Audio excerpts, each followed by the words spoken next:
Hyderabad. Welcome you, sir.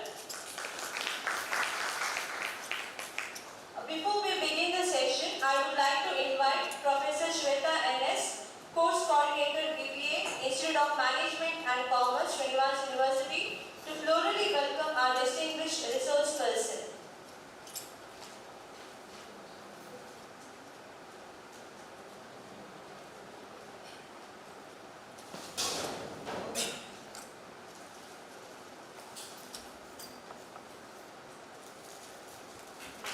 Thank you, ma'am.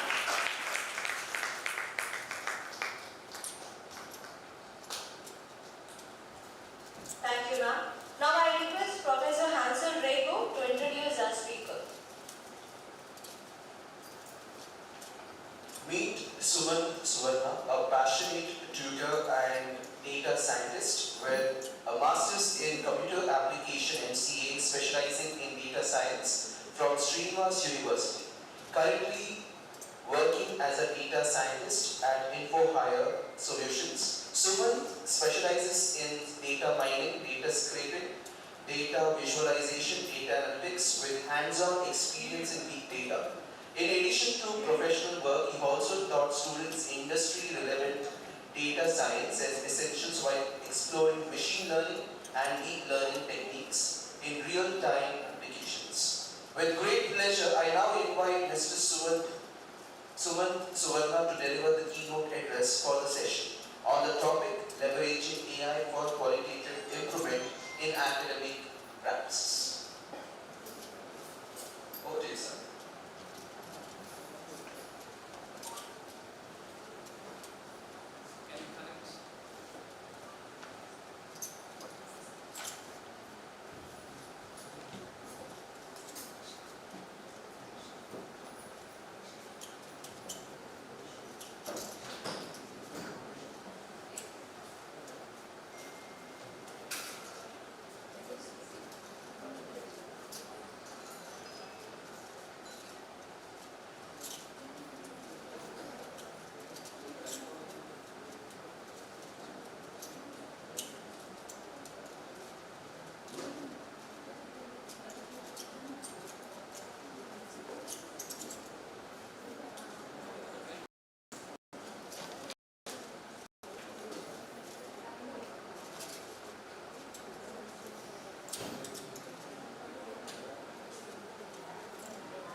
Gemini by Google. What else?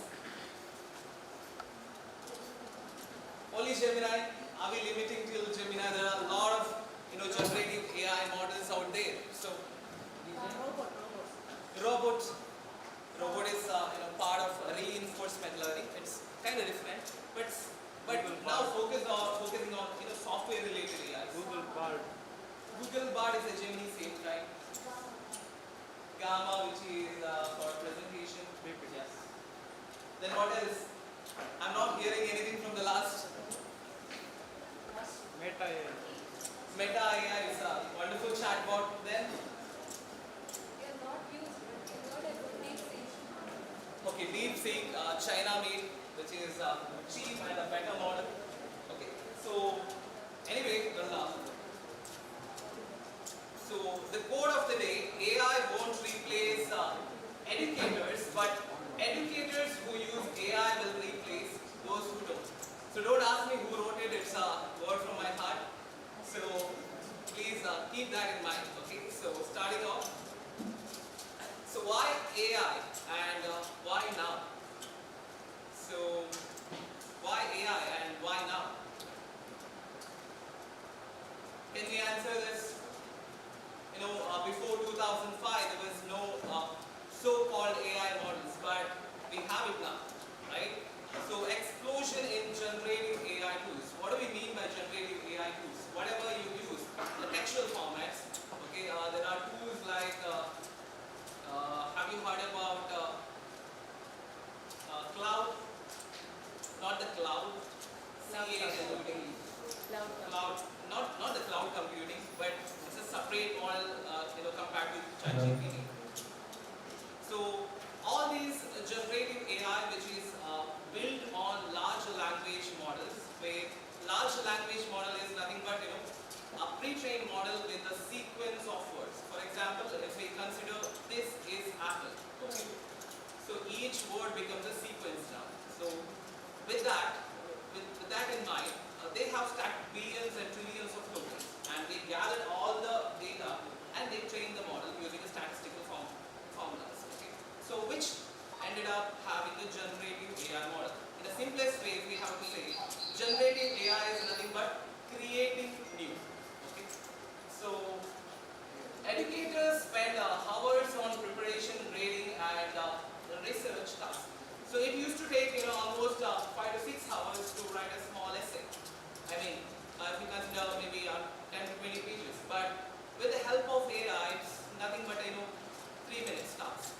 It can do all the jobs by itself. But now we have almost a lot of AI which can do a lot of the works humanized way. Have you seen some humanized options in some of the AIs? So which is nothing but you get the content from the AI and pass it to the humanized model, which will convert everything into humanized way. So no AI model can detect it. I think I'm good with my voice. So Online is online. okay. Okay, it's only for the online. Okay. So AI can handle grunt work, freeing minds for real teaching. Okay. So if you consider calculator, okay. So calculator, after the calculator was invented, so it didn't replace our mind. It made to do our work faster, right? So in the same way, AI can be your assistant, but AI can't be you, right? So it won't replace the educator, but it help you to grow better, right? So starting with another slide. So we going to segregate into 3 main parts to this entire session.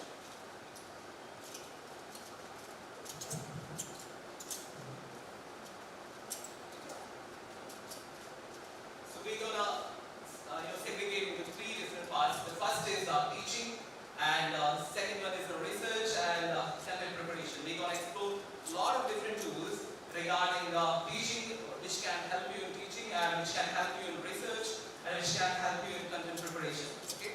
So before exploring some of these tools, let us understand how smartly we can use the AI. Have you heard a term called prompt engineering nowadays? So there are a lot of job opportunities coming into market, right? So what do we mean by prompt engineering? Anyone? Creator of AI. What else? I'm getting some answers here, but this place seems to be very dull. So let's see. See, I don't want to have one-man show here. So let's have a participate to learn. We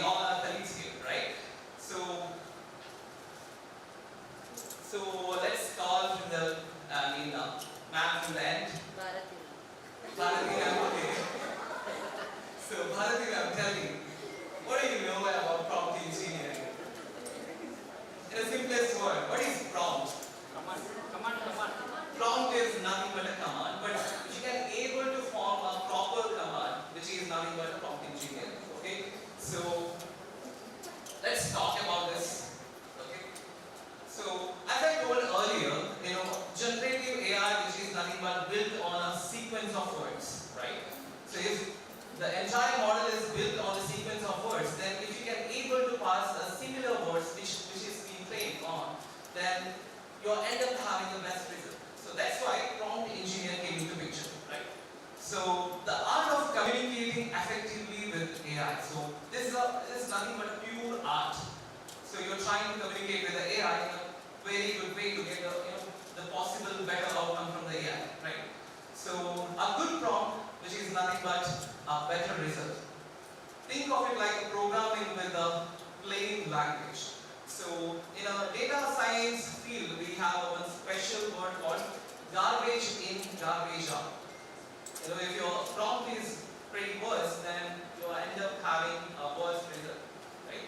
So this is about garbage in, garbage out, and mainly about what is prompt engineering.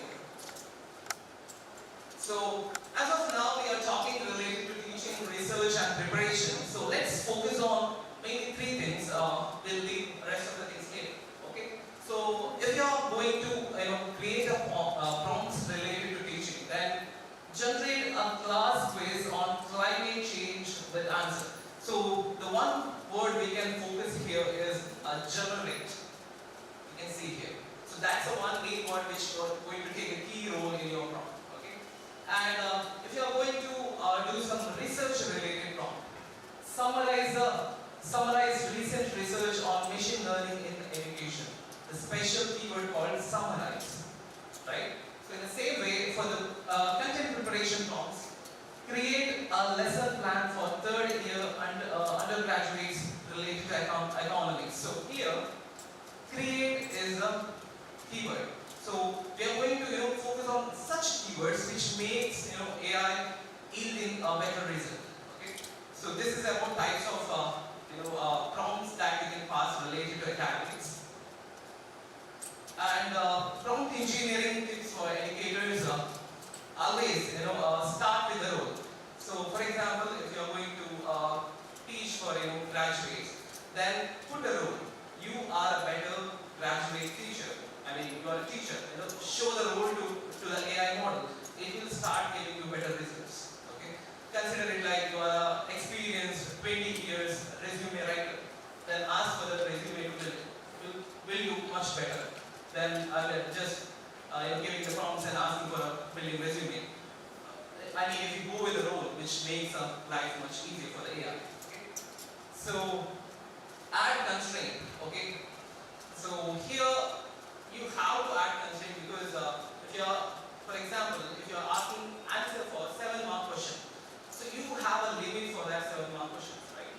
So let's consider 100 words is the limit. So always pass that 100 words limit. So it try to cover all the basic concept or necessary concepts inside that 100 words. Okay?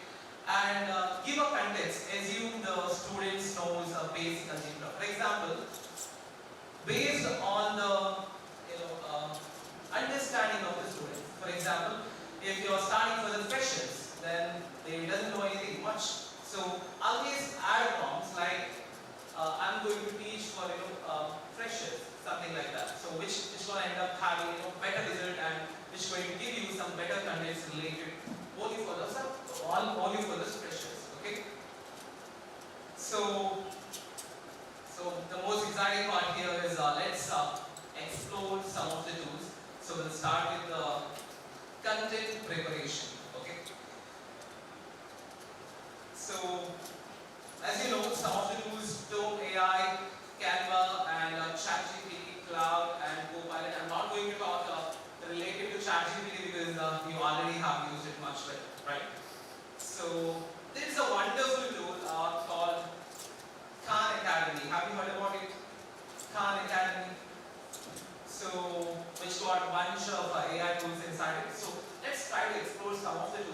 which can help you in teaching. Okay. So the first is Calmingo multiple choice quiz tool. I know you can ask ChatGPT to do the same thing, right? So even if you give the entire content and ask the ChatGPT to build a 20 MCQ, it can build. But it depends on the model to model. So here we are talking, which is specially trained for multiple choice quizzes. Okay. So this entire model specially built for that purpose. So if you consider ChatGPT as overall, the model has large commands. It's been trained with large commands, which can end up having a bias in the results. But this one particular model, which gonna give you better results. Okay, only regarding to multiple choice quizzes. Okay.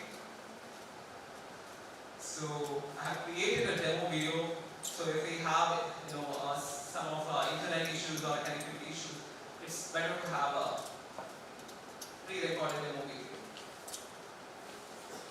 So starting off,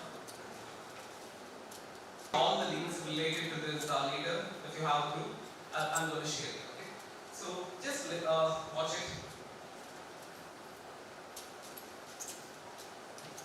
So here, the first thing, what is the topic for the quiz? So I'm going to give artificial intelligence, which is my stuff. So, and you have to choose the difficulty level. It's in, okay. So I'm going to give provide your own content. So I'm going to pass artificial intelligence. Okay. So some relative contents. What are the things you're going to cover in that entire 20 MCQs? Okay. So I'm just going to pass artificial intelligence here. And if you have some additional notes, if you want to cover some other stuff, then I already created some stuff. So I'm just going to pass it. So here the grade level, which is nothing but a difficulty level. How difficult your question you want it to be. So I'm going to give college and number of options. Here I'm going to give 4. So you can create more than 2. Okay. So here number of MCQs you need it. So I'm going to give I think 10. So after filling all this information, I'm just going to give a start.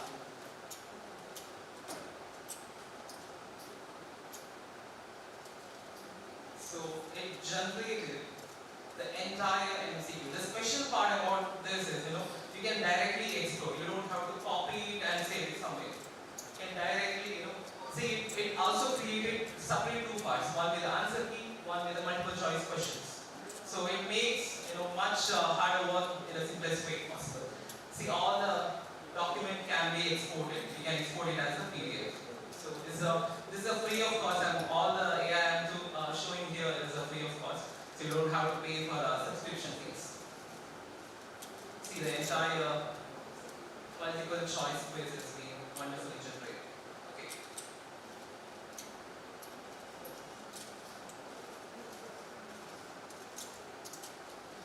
Okay. So the next tool, real world context generator. So it's mainly about while teaching, it is hard to find out some of the relative example to the contents. Okay. So with this one tool, you can generate a lot of relative example to the content. So if you consider chat having the wrong result, because as I said, it's a large model where it is being trained, which is nothing but all the data. So it can do a lot of work, but there could be some bias. But this special model, which is generated and which is trained only for real world context generator, I mean only for this purpose. So it's hard to find out some wrong stuff here. Okay. So some of the key features generates relatable real world examples tied to your lesson topics, whatever topics you provide, get some of the relative example to that stuff. Okay. Those are diverse subjects including math, science, humanities, whatever the subject you pass, it's going to get that data for you. Okay. So let's get to that. Okay. So this is a real world context generator which comes under Khan Academy. So I'm going to pass college. So whatever topic you have now. Okay, so the same topic I had prepared earlier, so I'm just going to pass it.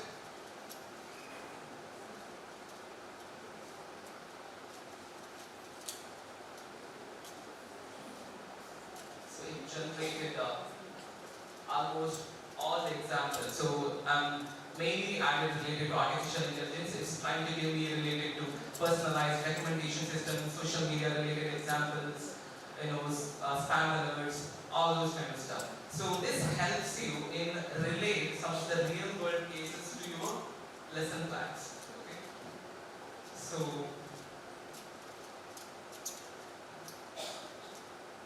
see all the concepts which are highly related to the concepts what you're going to teach. So okay, I hope this is helpful. Next is informational text generator. So generate text tailored to specific topics. Great. Okay. So for example, if you need to generate any topic related stuff. Okay. So for example, if you're teaching artificial intelligence, you have to go for different sources to get the information done. But this one tool, informational text generator, can end up having all the results you need for that particular concept. It's kind of easy to create notes. If you have to pass it to your students, so create your contents using this tool and pass it to your students. It's a kind of easy. But one more thing is, AI is not like 100% good. Okay. So once the content is generated, you have to observe the contents properly and you should not let students mistake. I mean, any AI is considered. So the maximum accuracy I would consider it could be like 80%, but maybe 20% could be false information. But that's why AI can't replace computers. That's why we say it can give you like 80% good answers, but maybe some here and there some mistakes would be there. So it is our duty and responsibility to check the data before we pass it to someone else. Okay.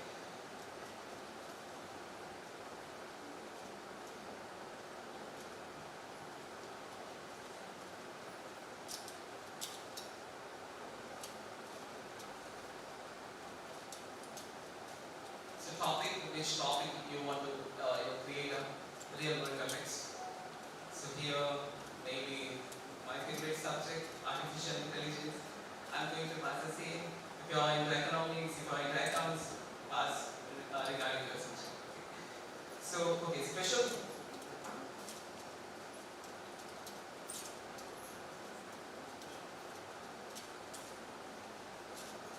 Special thing about this.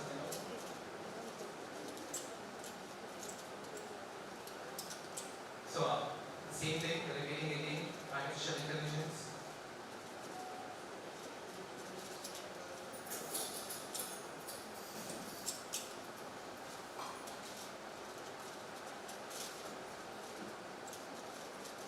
So here you can generate based on the context. So I'm going to generate either 750 words or 500 words or 100 words. It all depends on your subject. So see, for that entire subject, it created the explained notes regarding that particular concept.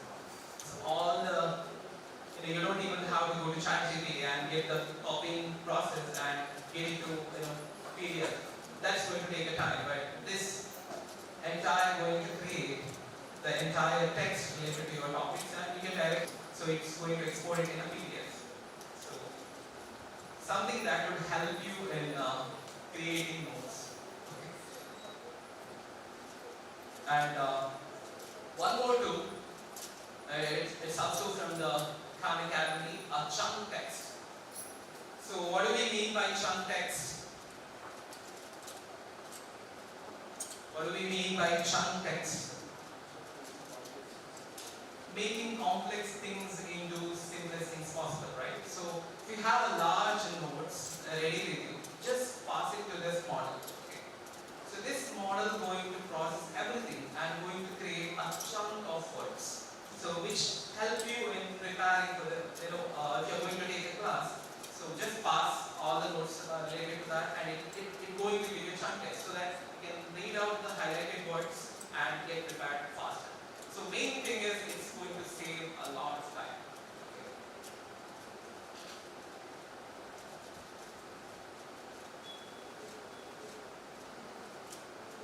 So chunk text tool. So pass the topic.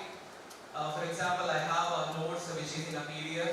So I'm going to copy the entire notes here. I'm just for example, I'm just copying only first page. So the title will be language models, and see, the maximum you can pass like 1500 words. So I'm going to pass this entire notes.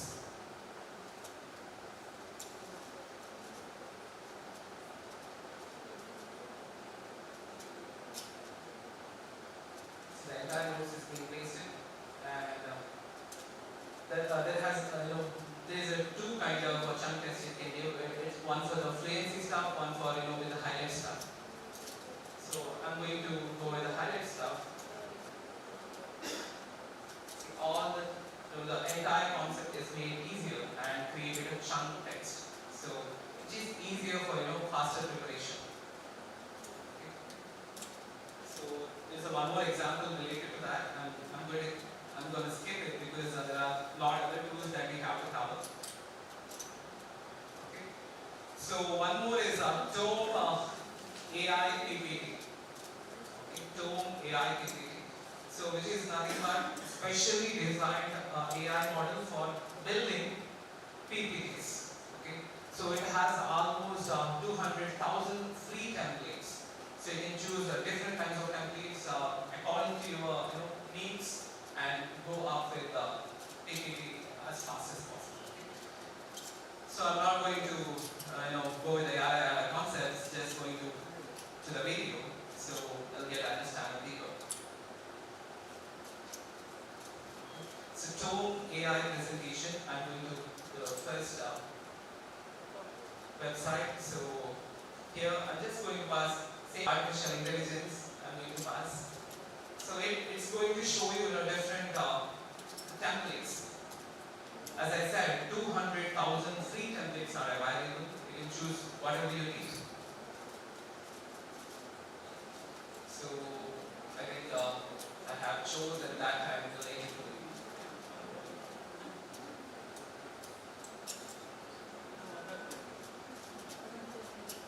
So you can see there are like a lot of wonderful templates. So I'm going to go with the branding plan, just for an example, and I gave a generate PPT. So once I give the generate PPT, it automatically create the entire map of that subject. Okay. So what are the things it's going to cover? So the entire branching is done. Once the branching is done, it's going to generate the entire PPT.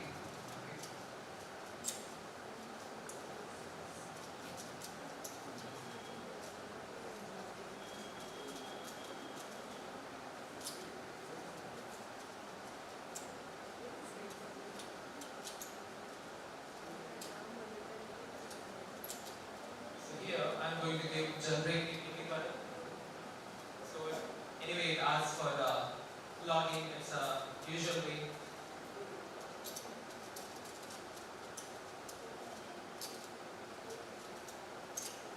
Just go with the Google login.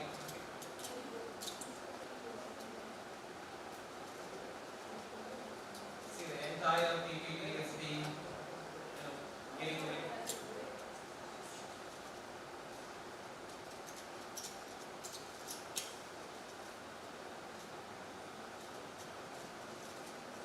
So if you have to generate, if you have to do by yourself, then it's going to take a very, very long time, right? So this tool can help you with any PPT related stuff faster. Okay, I'm just going to skip it. You can explore later. So now let's talk about some of the tools related research. I know a lot of you are excited regarding research, how to make this process easier, right? So how to get the help from AI. So for the literature review, faster with the tools like Elicit and summarize research papers. Especially we are going to use Semantic Scholar, and for the different tools are there. We'll go with the first with Semantic Scholar, and we'll try to cover up with Elicit. Okay, so going to that same Semantic Scholar. So Semantic Scholar is a wonderful tool for research. Okay, so here you almost get like 226 million papers in the single database. So which has an AI-powered search engine where you just pass one topic, then it's going to come up with a lot of different keywords regarding stuff. So I'll show you the demo, so it will make life easier for you. So I'm going to go for a semantic scholar. So you can search same thing in the Google. Anyway, I'll be passing you to the link. I'll be passing all the links to you. So this is the landing page of the website. So here I'm going to change the concept. Instead of going with artificial intelligence, I'm going to go with business. Okay. So let's see what the result comes out. So you can see almost 226 million papers and different fieldworks available in a single database.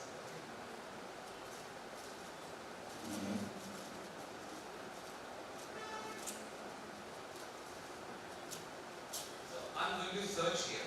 The best part of this is, for the entire paper, it's going to create a summarized two-sentence stuff, so that you don't have to go and read the entire research paper. Instead, just you can understand whether it's going both to the paper or you can have a decision there.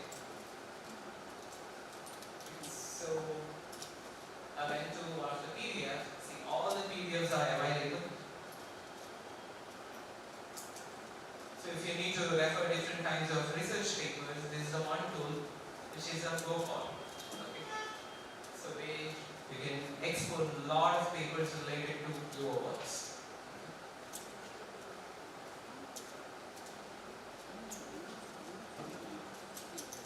Especially it's all branched related to the specific concept. If you're going to search for business, all the business related going to show up.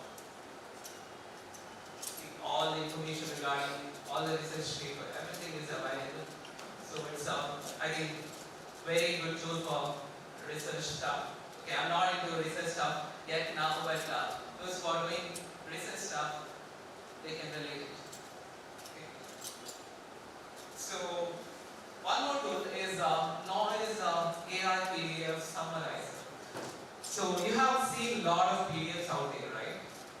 So the better thing is, if you have difficulty in reading all the concept, whatever written there, just use the Noise AI PDF Summarizer.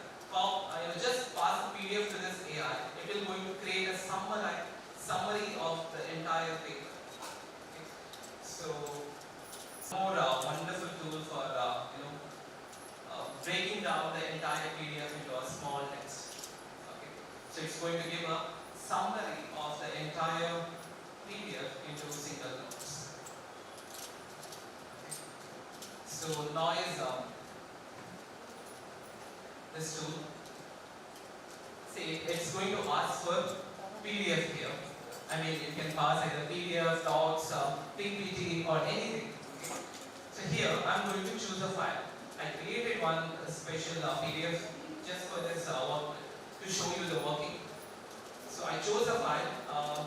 How do you want the summary to be? I want it to be like indicator, and how long do you want, all those filters you have to pass. See, from the entire PDF, it just gave me the result. Okay. So you can select the filters here. You don't have to limit to this small text. You can limit to a bit more. There are some options you have to pass. I'm just going to show you the basic stuff. Okay. So this is about PDF Summarizer. If you have PDF ready, if you feel difficulty in reading, just go for tool for this. Okay. And one more wonderful tool is Elicit. So Elicit, what do we mean by Elicit? So Elicit is an AI-driven tool designed to streamline the research process by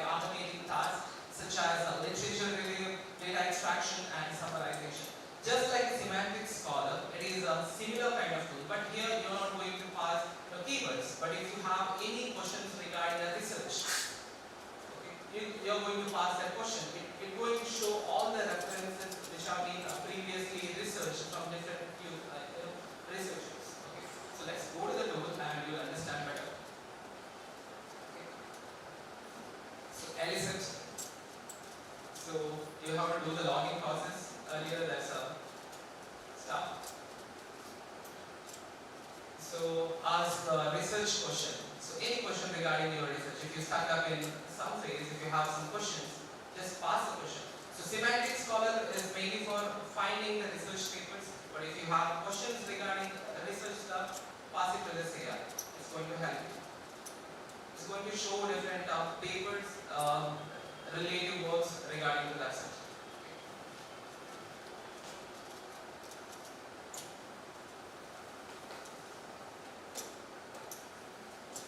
So I found the question, how do business intelligence tools impact strategic decision making medium-sized manufacturing companies? Is my question.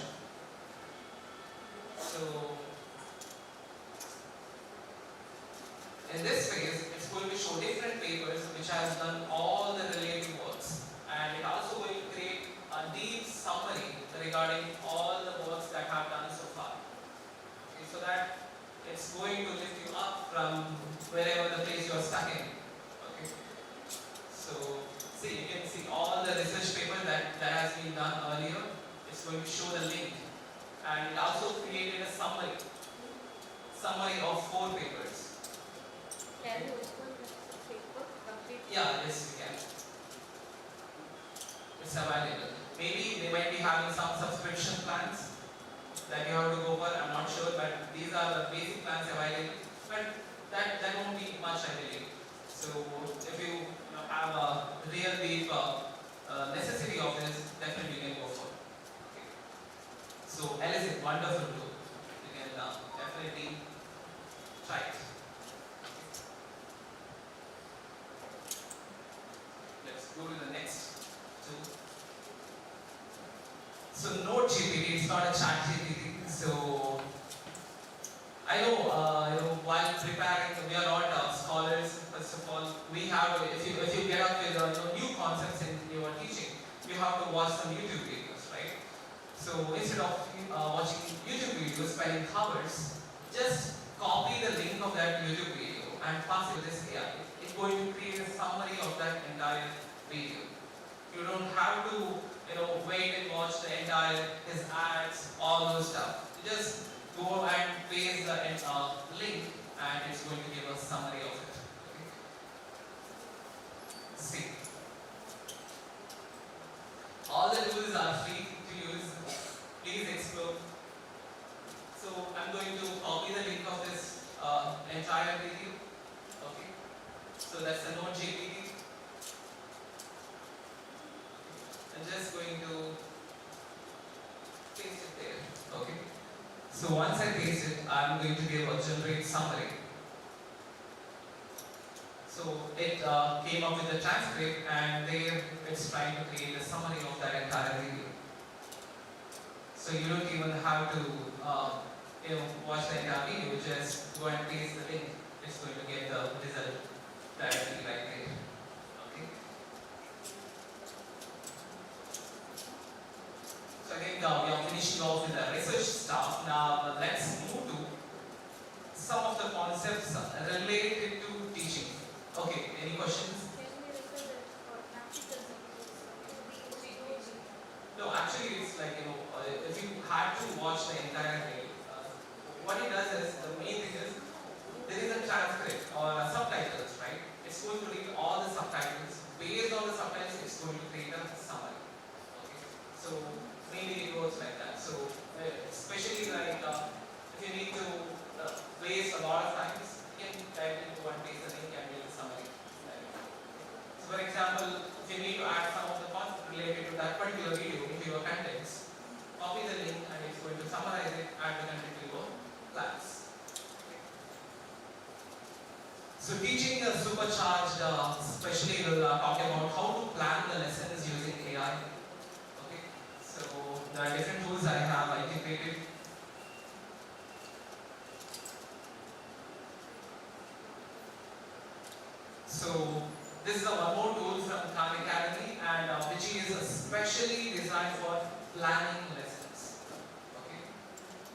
So the key features: standard alignment, comprehensive structure, differentiations, integration with the Khan Academy content, and export option. So whatever work you're doing, you allow to export them so that you have a PDF after using that particular data. Okay. So let's go into the tutorial video that I created. So lesson planner. Okay. So describe the topic. So I'm going to go with the artificial intelligence. So don't blame me. Provide your own content. So the thing is,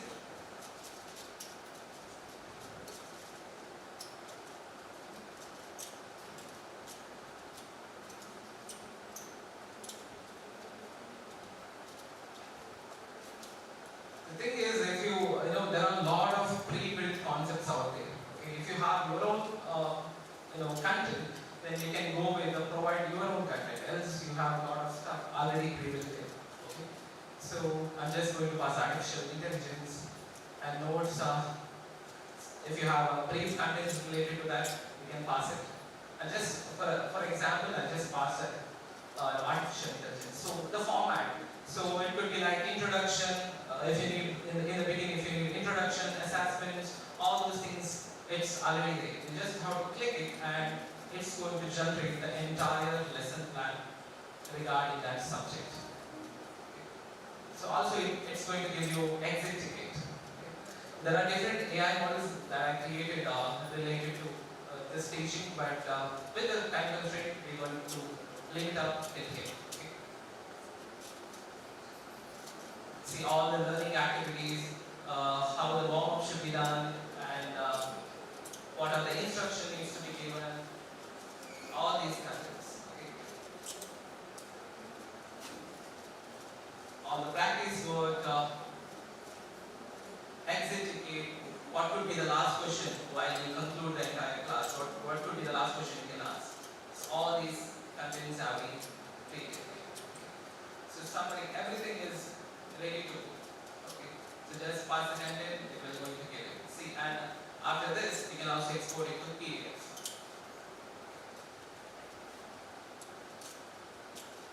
Okay. So this is a one very fun tool, fun class summary poem. Once you complete, let's consider if you're taking a class, once you complete the entire class, you need to create a poem out of your class. This tool can do. So poem is always dear to our heart and which can be remembered for a long time, even if you forget a lot of concepts. So it's a wonderful tool, you should watch it. See, fun summary poem. So whatever class you have done, you just copy the entire content of the class you have done. For example, you use a real world context generator, copy all the text and just pass it. So I'm going to pass.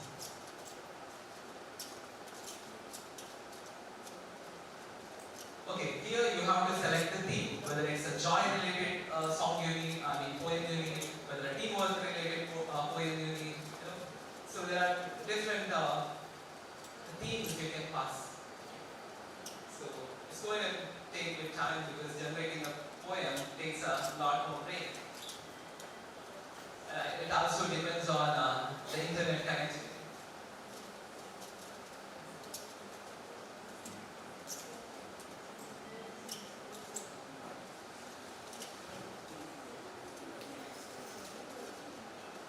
More than 1 minute, it's going to finish. So I don't have a ruler here to change the. See, it generated a song. You can read it.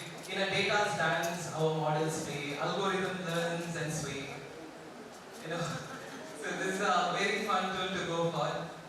I mean, it's going to be a creative tool. Okay? So if you have to create a poem out of your tool, see how beautifully it's designed it.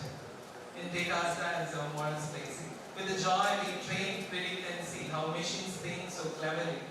From features to predictions, a clever ploy, and AI and ML brings us joy. See how beautifully it is designed, right? So this is the beauty of artificial intelligence. And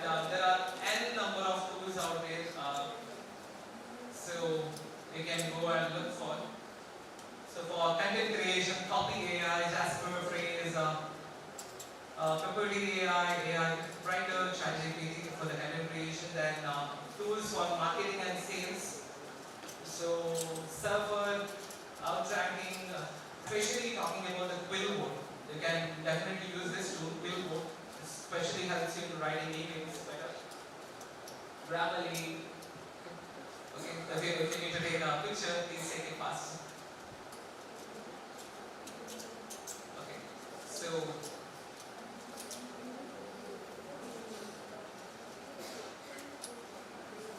moving ahead. Is it free?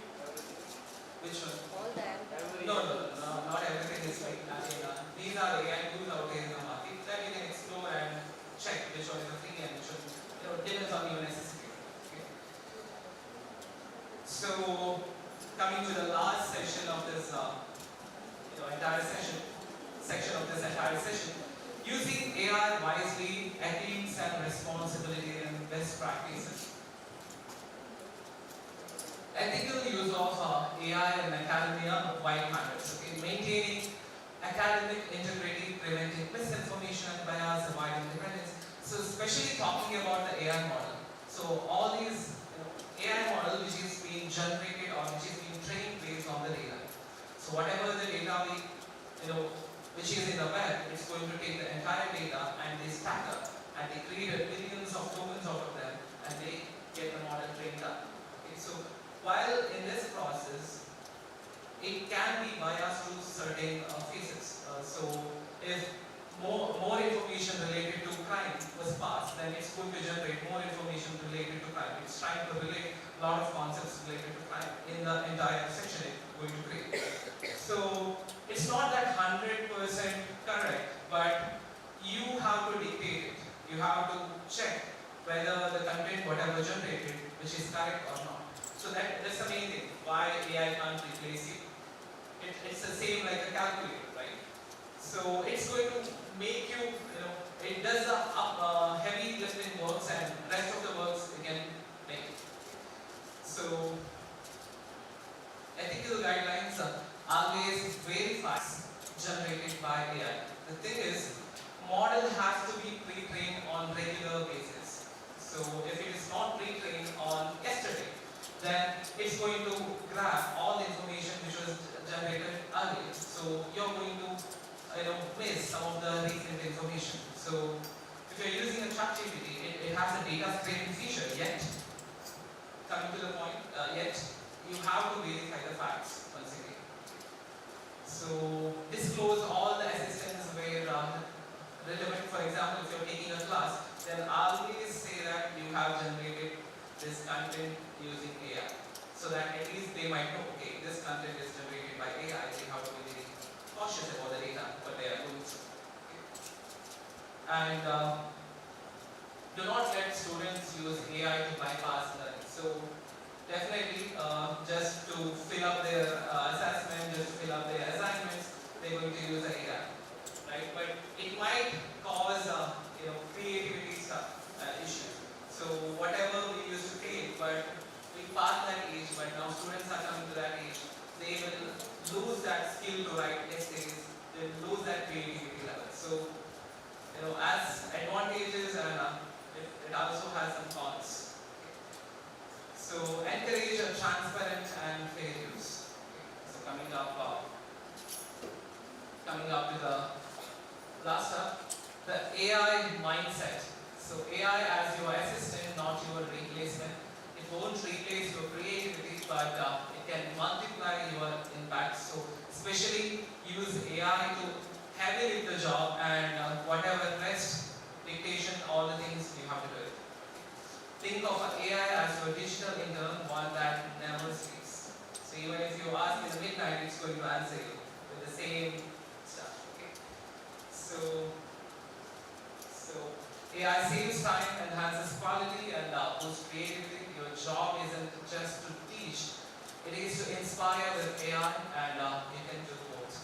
Okay? Ending up with the session, and one last bonus AI tool I'm going to show you, which surpasses all the levels, whatever AI you have seen so far, which is nothing but Claude. Okay?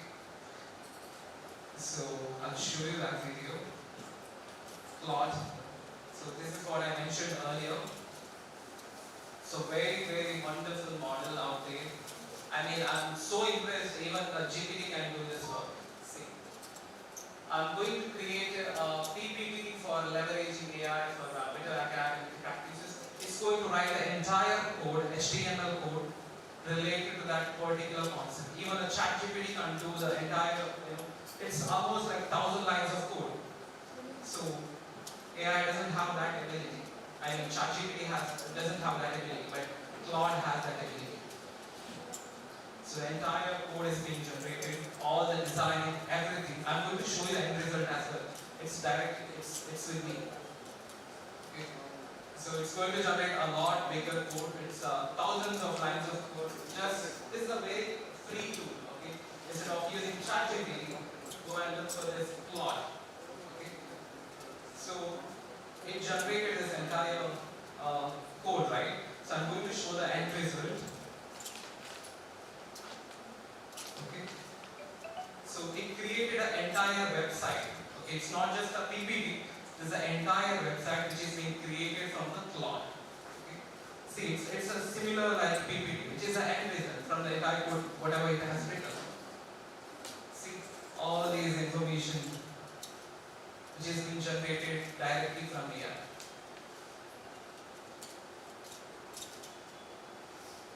This is nothing but a pure website. It's not even a PPT. So generating a PPT for this website, if you go for a market, if you ask for someone else to do this job, he will almost ask for 15,000 rupees for building this entire board. But this has done completely free. Okay. So it almost created 12 slides as a website.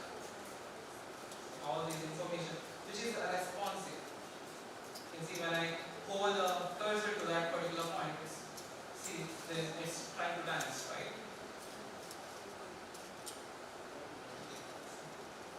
To create such a website, as a coder, I know how difficult it is to build such works by scratch. Okay, it takes a lot of time, especially if experienced guy, it would take almost 3 to 4 days to build this, whatever you're seeing in the screen. Okay. But this was built only in a minute. So that's the beauty of Claude AI. So definitely you can look for. So now I'm open for questions. Any questions regarding this session or out of this syllabus? Maybe you can ask. Is there any app to prepare, any tools to prepare timetable? They could be, I haven't seen, but if you provide the proper contents, even ChatGPT can do that work. But try out the Cloud. Maybe add all the lecture stuff and all the timing stuff. Just ask for building a timetable. You can. Okay. So any questions? Any questions from the last amazing done? Especially Bharati man. Okay, so we'll conclude this session, and I would definitely thank Nikshita ma'am and also Shainashri ma'am for allowing me to take this session, and also all the other faculties. I wasn't like this, but I came and they prepared me like this. And as the audience who is watching, thank you so much for your wonderful cooperation and for your hate. Okay, thank you so much.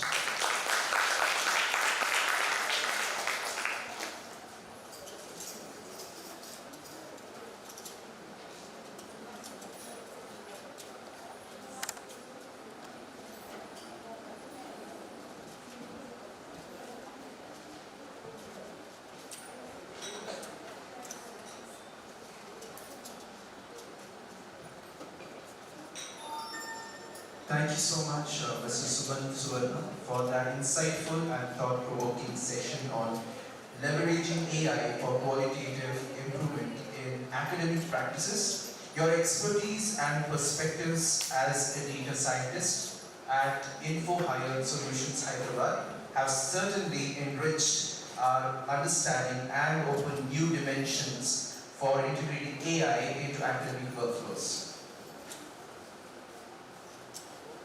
I now inviting Dr. Vijayalakshmi Nair, Associate Professor, at the Institute of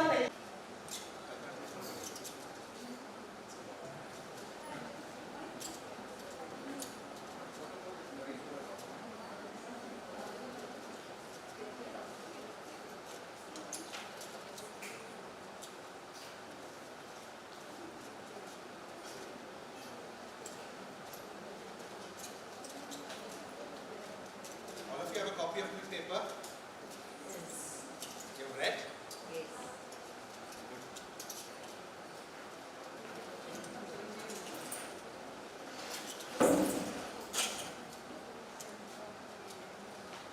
There is a grave error in that paper. Have you identified that? It was a shocking thing for us also. So after 7 years, when I read that paper once again, that time only I came to know that there is a big mistake, and I don't know how it escaped that reviewer's eyes.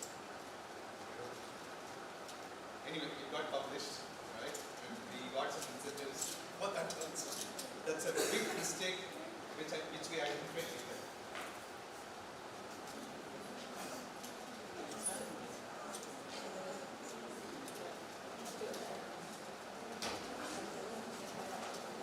Now we move on to the next impactful session of the day, one that is especially valuable for academicians and researchers.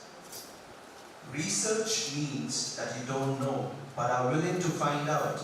It's now time to hear for the hearts of today's FDP. Our next speaker is Dr. Lakshminarayan S., Professor at the School of Commerce and Economics, Manipal. He'll be speaking on the topic navigating the research publication process, writing for quality journals, a topic that is both timely and essential for all of us striving for academic excellence. To honor his presence, I now invite Professor Vinita H.K., Assistant Professor of Institute of Management and Commerce, to florally welcome Dr. Lakshminarayan S.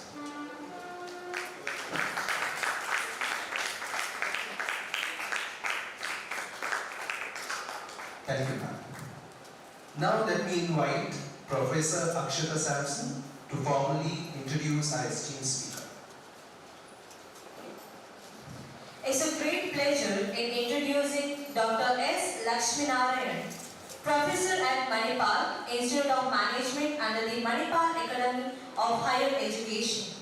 He completed his Bachelor of Science in 1994 and Master of Arts in Personality Management and Industrial Relation in 1996 from the prestigious St. Joseph College, Trichy. He pursued further academic advancement with postgraduate studies from Alagappa University in 2009. Dr. Lakshminarayan is also a certified HR Analytics and Metrics professional and holds global certification from renowned institutions such as Carlone Advanced Management Institute and Middle Earth HR, and has received professional training from the Indian industry in 2017. Currently, he serves as the Area Coordinator for Human Resource and Faculty Coordinator for Placement at Manipal Institute of Management. With a deep commitment to academic excellence, he is actively involved in curriculum planning and the design of effective teaching learning strategies, while also mentoring students to prepare them for successful careers in human research. Welcome you, sir. I now invite Dr. Lakshminarayan S. to take over the session and guide us through the essential of successful research publication. Over to you, sir.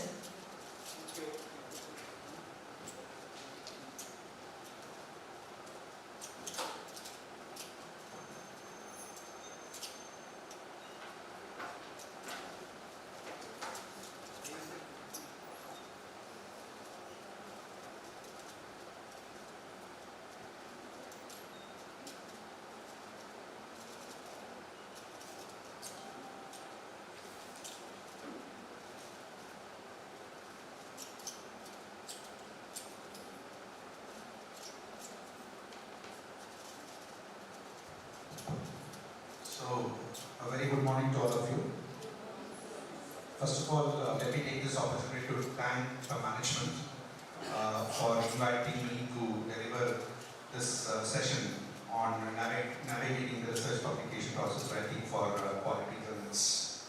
So my session is going to be maybe one and a half hours session. Hope it is fine with all of you. Right? So we'll be doing some exercise also with that paper which I have shared. Okay? So it might be a group exercise and I hope towards the fag end of this session at least you will have some kind of key takeaways how to deconstruct a published paper. Right? Okay. So let me start the session. So this is going to be the session objectives. So at the end of the session, you will be thorough enough how to craft a high quality research paper and what are the criteria what these journals look for. Because I'll be talking from the reviewer's point of view. Okay, so I do review a lot of journal articles and I'm also associated with one of the top journal, that is Journal of Knowledge Management, which is listed in PDCA. And which is having an impact factor of around 10.1 and above. Okay, so whatever discussions what we are going to have today is from the reviewer point of view. So when your paper comes to me, what are the key things as a reviewer that you will be for? So I'll be taking my own paper as an example, and wherever it is necessary, I'll be putting certain positive aspects of my paper as well as negative aspects of my paper source. There are some negative aspects in the paper which in due course of time will come to know. And you'll also have some kind of practice of writing a research abstract and how that peer review process happens. That also I will share a couple of points on that. Now, to begin with, so first it's an icebreaker question. How many of you have published, right? At least in like Q4 or Q3. Please raise your hand. One of you? Yeah, please. Not a first author. It's a group. Louder. It was on brand ready. Okay. So it's not just what is it? Index in Scopus. Yes, yes. It was index in Scopus. Okay. Which quartile it was? I think. Is it Q4, Q3, Q2? Q4. Q4. Okay. At least one faculty member is there. Other than him, anybody else is there? Was published at least a single paper? Yes, ma'am. Which quartile it is? Q3. Pretty good attempts. Right? Q4. Okay. Fine. So, it's pretty shocking that only two to three faculties, right, who have published that too in a Q4 journal. Okay. Now I will just go to them. Could you please tell me what are the biggest challenge, right, you faced when it comes to getting your paper published? Pardon? Okay. So they had a comment on your objectives. Fantastic. Okay. Any other? What about you, sir? Each journal has a different structure of how it has to be framed. Okay. So it was very challenging. Right. Because we have to change according to the journal. Okay. Identify Identify? whether it's a good journal or not. That itself a problem sometimes. Identify whether it is a good journal or a bad journal. That itself is a problem. Okay. Anybody else?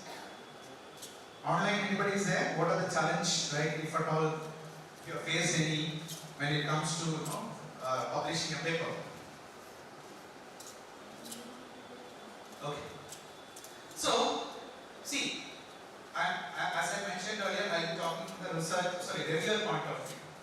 Now, the biggest challenge what the faculties face when it comes to publishing a paper is that research design and methodology challenge. Right? The first and foremost important challenge as a faculty who want to publish in a reputed journal, he or she, what he faces is that the research, design and methodology challenges. When I say research, design and methodology challenges, many a time when I review certain papers, I have found that the research gap itself has not been properly identified. Very sorry to state this. Right. So the design and methodology itself is a challenge. Many a time faculty they don't know how to identify the proper research gap. Number one. And number two is that if you further scroll down and see the hypothesis, the entire hypothesis, it's wrong. In the sense, it doesn't have any connection with their objectives or research questions. Research question tells something, research objective tells something, their hypothesis, what they have framed, there is no linkage. That's the second challenge.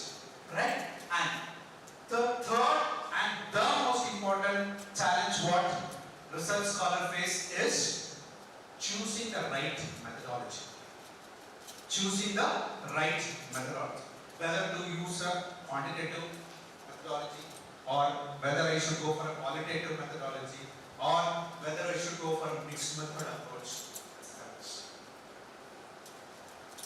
By and large, what I observe is that quantitative is the easiest one, right? You collect some data, cross-sectional data, use some statistics and do some analysis, right? Whether the analysis which comes out, whether it is right or wrong, neither the researcher knows nor the guide knows. And you simply send it to a journal, straight away the desk itself will be get projected. If at all you are targeting high quality journal. Hope you people are very clear with the methodology part, right? What are three different major research designs? This will be interactive. I won't be simply keeping quiet. I'm going to ask questions. What are the three important research designs? Exploratory. It's not exploratory, right? Qualitative design, quantitative design, mixed method design. Okay. See, unless and otherwise you are thorough with your methodology part, it's going to be very, very difficult to write a good paper. Fine. So, whether I should go for a quantitative design, or whether I should go for a qualitative design, or whether I should go for a mixed method approach. Under mixed method approach, you have subcategories also. I hope you people are aware of it. Sequential parallel, right? Exploratory sequential, explanatory sequential, right? And you have this classic designs. Hope you people are aware of all these things. Yes or no? So please read a book called Research Design by Creswell. How many of you are aware of this book? Research Design by John Creswell. I consider it as a Bible for any faculty who want to publish a paper in a high quality journal. But you should have a thorough knowledge of the particular book. So beautifully written. If you don't have access to that, I can share it. I have a soft copy of that. Absolutely no problem. I have the latest edition. But simply downloading it and keeping it in a laptop doesn't make any sense. You need to read that. Okay, so again, going back, research design and methodology challenge. If you see, identifying research gap, that's a problem. Framing strong hypothesis, that is a problem. And when it comes to this choosing the right methodology, right, that's a big challenge. They don't know what type of methodology to choose. And the next challenge is that, TK, my methodology is good. I have identified the research question. I have identified the right type of research objectives. The biggest problem is whether I have access to quality data. And mind you, when it comes to social science research, collecting data is not that easy. Access to data is the biggest challenge what as a researcher you are going to face. It's not that easy.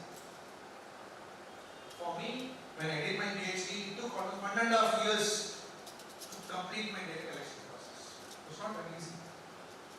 And Who are my sample?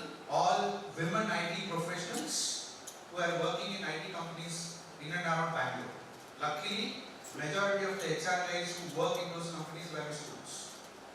So through them, it was possible for me to have access to that data.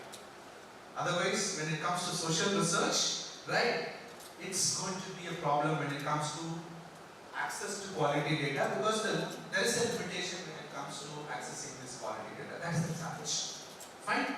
Okay. Then the next, so these are the research, methods and design challenges. Now moving on to the second major challenge is, okay, I have done a very beautiful, study. I have done all those analysis, right? I have come out with certain results and conclusion. But the question is, how to transform this into a structured paper.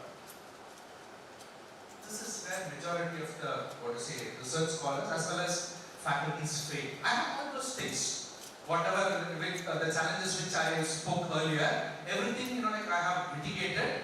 My research objective is perfect, title is perfect, research questions are fine. I have done a very beautiful study, collected data, done an analysis, and I have come out with a conclusion. But how these things can get transformed into a structured paper? This is the phase where majority of the faculties fail. In the sense, when it comes to transferring this thing into a structured paper, it's not that easy. So, have you heard about this, format called IMDRB structure? IMDRB structure, have you heard about? So, any quality journal, right? If you see, they follow this IMDRB structure. So, as a reviewer, the moment I get a paper, the first thing what I will look into is that whether it has followed this IMDRB structure. What is IMDRB? Introduction. M stands for methodology or methods. D stands for discussion.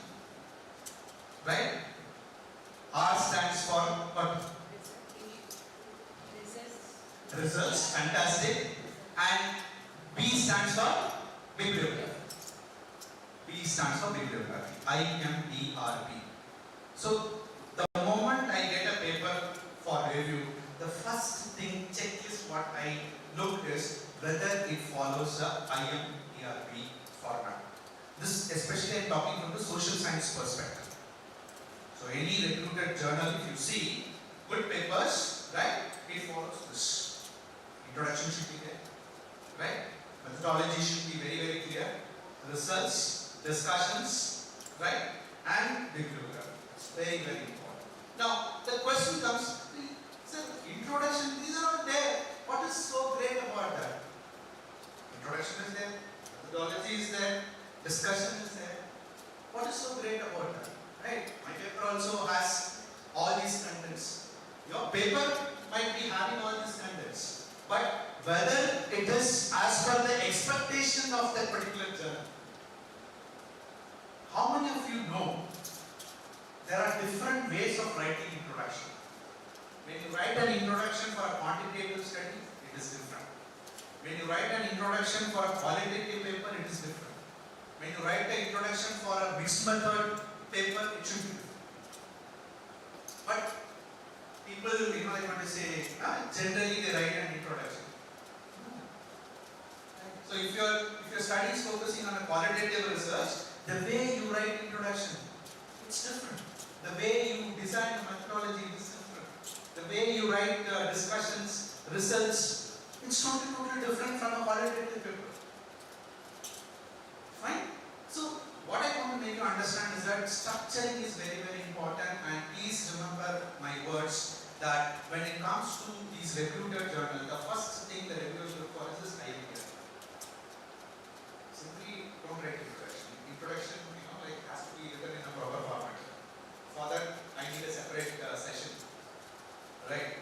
Just 2 hours to make you understand how to write an introduction. How to write an introduction for a quantitative study, how to write an introduction for a qualitative study, how to write an introduction for a mixed method study. It's different. Fine? So, the structuring, is very, very important. Then comes the most important, challenges. You have done, right, beautiful statistical analysis. I don't know, many research scholars and faculty are very crazy about that. The day before yesterday, I evaluated one thesis, full of statistical analysis. Name any statistical analysis it is there. But why are you doing that? What is the purpose of doing all the statistical analysis? Through statistical analysis, what exactly you are trying to convey? See, when a layman read your paper, right, he should understand what exactly you are trying to convey.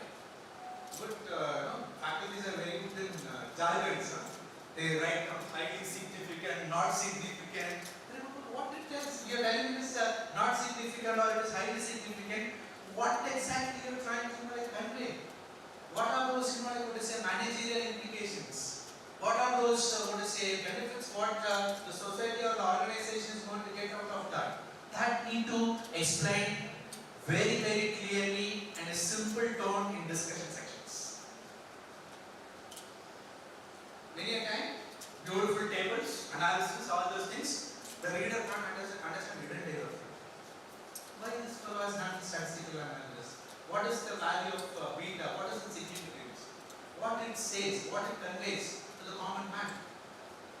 Right? Don't think that the papers what you publish, it is read only by research scholars and faculties. No, sometimes when it is an open access, anybody can read that. And if he or she is not in a position to understand what exactly analysis you have done and what you are trying to convey through that analysis, then it becomes very, very difficult. So this is also one of the important aspect which we look for. Whether as a research scholar, right, or a faculty, when you try to publish, you have explained those statistical results very clearly or not. Okay? So structure is important, structuring the paper, and at the same time, how well you are explain your statistical results, right? That is also very, very important. If you are not able to convey what exactly your analysis, you are going to do an exercise.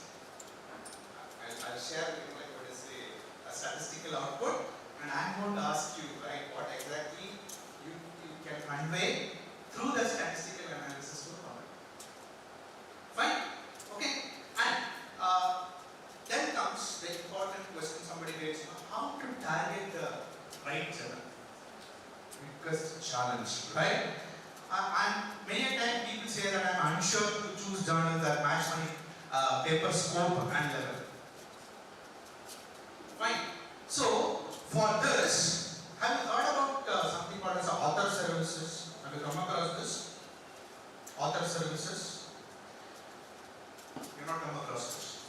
So, anybody who is having a confusion regarding what type of journal I need to choose, whether this paper which I have wrote can be sent to this particular journal, right? First thing is that click that journal and you read the scope of the journal. Read the scope of the journal. Right. So once you read the scope of the journal, it will give a clear indication whether the research paper what you have written suits that particular scope. If you have bad luck, right? If you have a bad luck, in spite of fitting into that scope, it might get rejected. Right? I'll tell you a very interesting thing which happened to us. We identified a journal thinking that our paper fits into that scope of that particular journal, ABDCA. Right?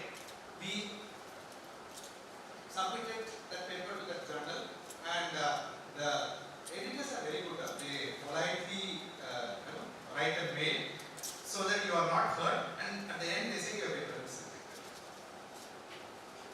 Beautifully it was crafted. He said that even though your paper fits into the scope of our journal, but since there are a lot of backlogs of paper which need to be published, right? At this particular point of time, we are not in a position to accommodate your request. Since the paper is good, but since there is a lot of backlog of papers which need to be published, they said that at this particular point of time it is very difficult for us to complete. Of course, we went on to publish the same paper in a much better time. Right? Okay, so first thing is that when it comes to say identifying those journals, right journal, what I suggest is that please read the scope of the journal. And especially when it comes to management or commerce category, right? Have you heard about this forum called ABDC? What exactly it means? What is ABDC? What is ABDC? Australian Business Dean Council. That's what ABDC is. Australian Business Dean Council. They have identified and categorized the journals based on this ABDC category. The clear? Australian Business Dean Council. If you just go search in Google ABDC list, it will directly take you to that site and there will be an Excel file. Every year they update it. Download that Excel file.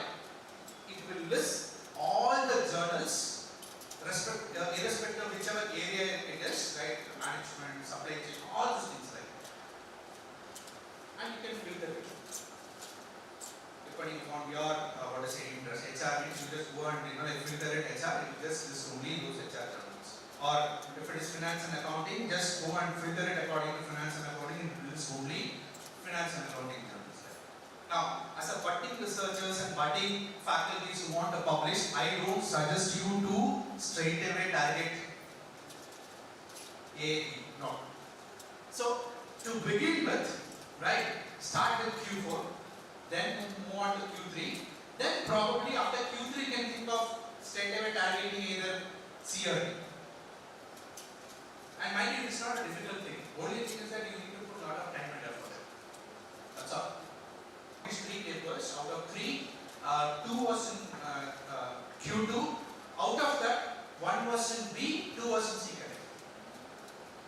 How many years? 5 years. So, retrospective, 5 years I was working on the papers and it got published. Right? One good thing is that within 1 year all 3 papers were published. So it's a drama. But previous year it was only 1 paper. It is like this. But fine. And so this is the challenge, right? Then comes handling rejection or revising things. Okay, you have submitted a paper, test itself you got rejected. Again, you resubmit it to another journal, they are also like what you say, got rejected. Third, fourth, right? Your energy is gone. What is this publication for these that we don't have time, and over and above whatever we write, these people, they simply reject it. Please remember, any good journal, right? Unless and otherwise there is a serious flaw. When I say flaw, what are the flaws which I mentioned now? If you have not explained the statistical results clearly, or when it comes to methodology there is confusion. So such kind of issues are there. They won't reject it. Any high quality journal. So the first thing the reviewer is that whether all these things are a checklist, right? Statistical results, fine, exactly, beautifully explained. Methodology perfect, introduction perfect. The moment it crosses the editor's this thing, and when it goes for reviewer, then publishing is just a cakewalk. The moment it goes to reviewer, after that whatever reviewer comments comes, so that we can manage. But it has to pass that editor's, I'm going to say best. Recently we submitted on paper, thrice it got rejected at the desk itself. Fourth time we rewrote and submitted because I had some other idea, we rewrote it. The funny thing is that many of the editors they don't give the reason for rejecting. They are another problem. So we are confused. Why they are rejected? One sentence, it doesn't fit our scope. But when we went and selected the scope, it fits. So then we added something and we submitted. Last month we got a news that it has passed the editor.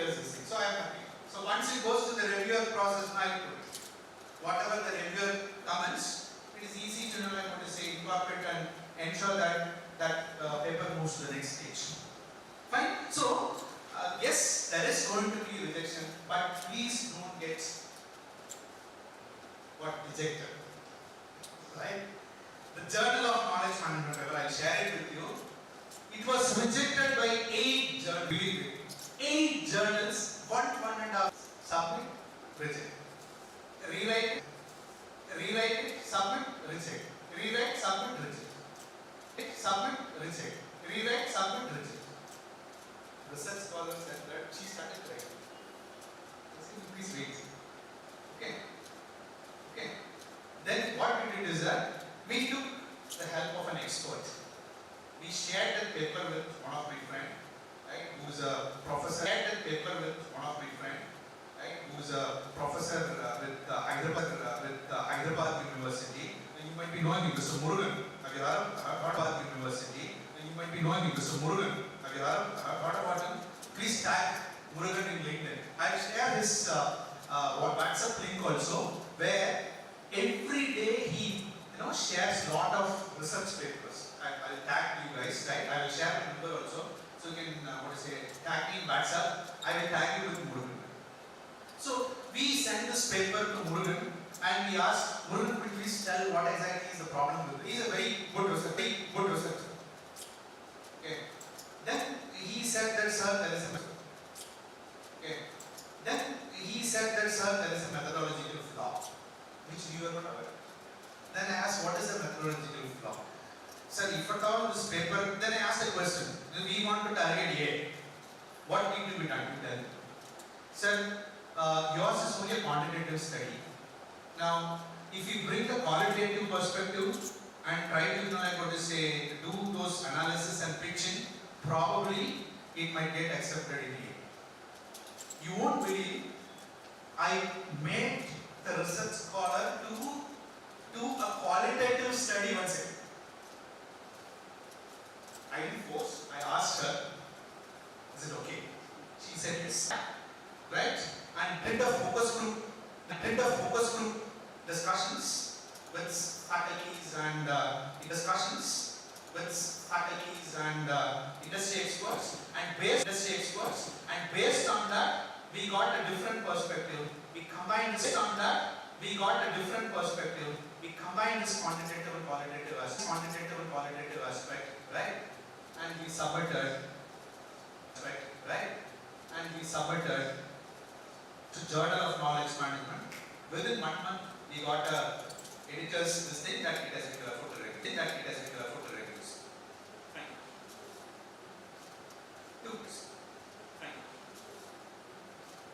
To publish that particular paper, it took 3 years.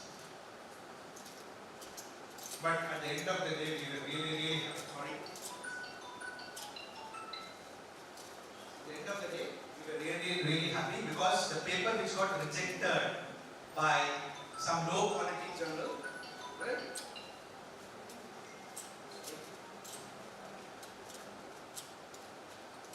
So the paper which got rejected by low quality journal, right, it got accepted by a high quality journal. We were able to publish that. Right? Fine. So handling rejection or revise and resubmit, yes, there is going to be a challenge. And another, see, I'm talking from the motivation point of view. Another paper, we worked for 4 years. We were not able to publish, we just dropped it. There's no choice.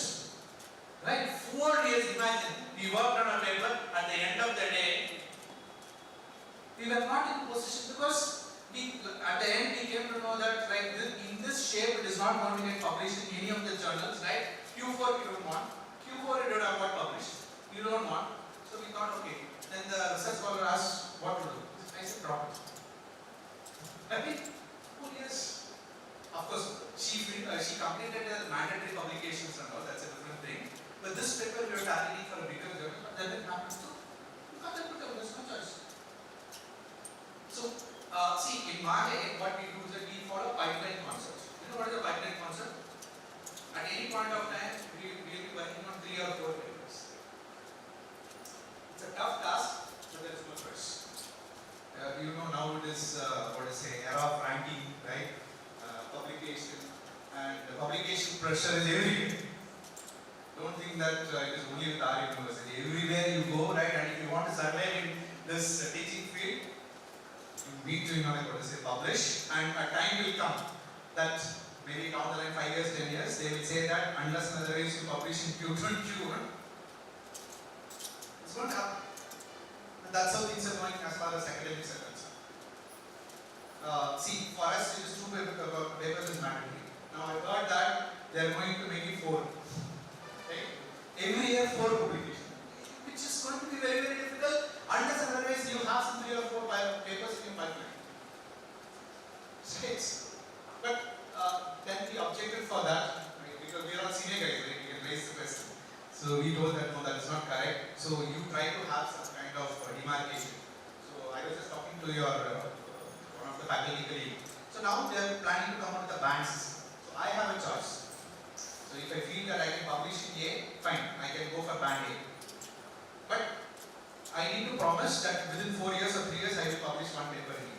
Fine. If I go for Q4 or Q3, 2 papers, it's mandatory within a span of 2 years, not 1 year. So faculty has a choice. Fine. So the thing is that this handling rejections or revise and resubmit, right, don't get rejected. So please follow the pipeline concept. Try to have some 2-3 papers, right, on which you will be working simultaneously. That's very, very important, right? And another problem what I observe when it comes to publications is many of these tier 3 and tier 4 B schools or colleges, they don't have a proper mentors. Right? There is nobody called as a mentor to give feedback or peer feedback. Very, very important. Peer feedback or mentoring is very, very important. See, we used to sit and discuss about our research till 10:30, 11 o'clock at night. If you ask me who is my mentor, there is a professor by name Nandan Prabhu who works in TAPI. He is my mentor. And whatever conversation we pick up, it will be revolving around this research and academics. Since he got transferred to TAPI, I lost a very good mentor, but still I am in touch. Murugan is another guy who mentors. So try to take the help of these guys. I can tag, right? No issues at all. So whatever knowledge, right, which I have gained so far, it's all because of these guys. But unfortunately, when it comes to tier 3 and tier 4 institute, there is lack of mentorship or peer feedback. That is the biggest challenge. Right? So first one is the methodology challenge. The second one is the structuring challenge. The third one is you don't have proper mentors, right? And another biggest challenge when it comes to offline, it has started is getting ethical approval. Isn't it? Ethical, high quality journals, they look for ethical clearance. So unless and otherwise you have an ethical clearance, right, your paper won't move from the desk. That is also a checklist. And as a regular, clear instructions has been given to us from the journals. First, you need to verify that ethical clearance, because lot of data fraud, like usage of ChatGPT, all those things are happening. I came across a paper, I'm sorry to say that 40% of the paper has been written using ChatGPT. Will you believe it? And I don't know how dare that faculty, has that gut to submit that to a journal. Unfortunately, it came to me. I wrote a 2-page comment, right? 40 to 50% of the content has been lifted from ChatGPT. So, to avoid such kind of fraud, they insist on ethical clearances. So, unless and otherwise ethical clearance is there, you cannot submit your paper to high quality journals. And one step further, now journals are asking for access to your data also. You mentioned that you have collected data from XYZ company. Now they are going one step further and asking access to the data, and they have their own mechanism to verify the data which you have collected is true or it is just a simulated data or fabricated data. Right? See, Journal of Knowledge Management. the Journal of Knowledge Management insisted that transcripts of our focus group discussions, whatever the focus group discussions what we had, they requested to give us sample access to that, sample copy of that, because they want to verify whether we have really done a focus group discussion. So they go to that level. Right. Okay. So these are some of the challenges. Now let us move on to this thing. Right. So please stop me if you have any questions. Right. You have that liberty. All of you have a copy of this paper? Yes? Please take that paper. Why I chose this paper is, it is published in a peer-reviewed journal, and it is a relevant topic with a lot of practical implication. And I feel that this is one paper which I wrote where there is a very good linkage between the theory and method. Okay? And it is written from the Indian context. So these are some of the reasons why I chose my own paper, so that things becomes easy. Now slowly we are moving into the main phase, how to structure your paper.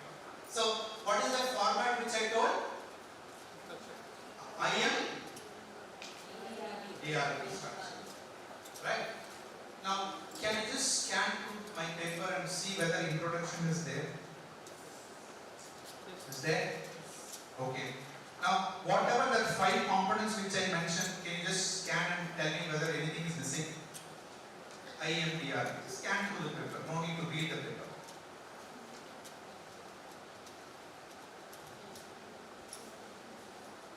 Is there? All that IMDR bit is there. Introduction is there. Methods is there.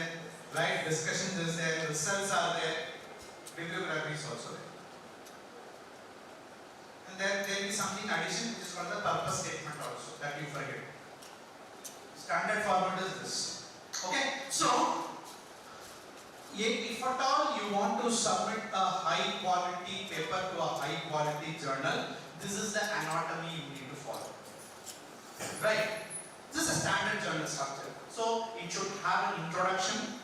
If it is a quantitative study, it should have a literature hypothesis. Methodology should be clear, results, discussions, conclusions and references. Right. So the first thing as a reviewer, when I get your paper, I will go according to this anatomy.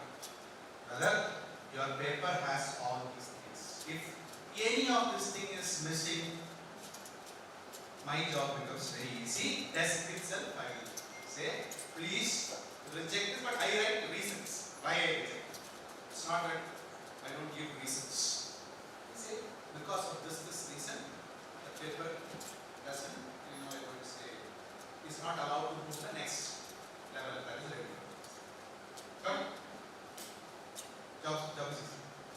So please ensure that whenever you write a paper, right, follow this. I will give a checklist also.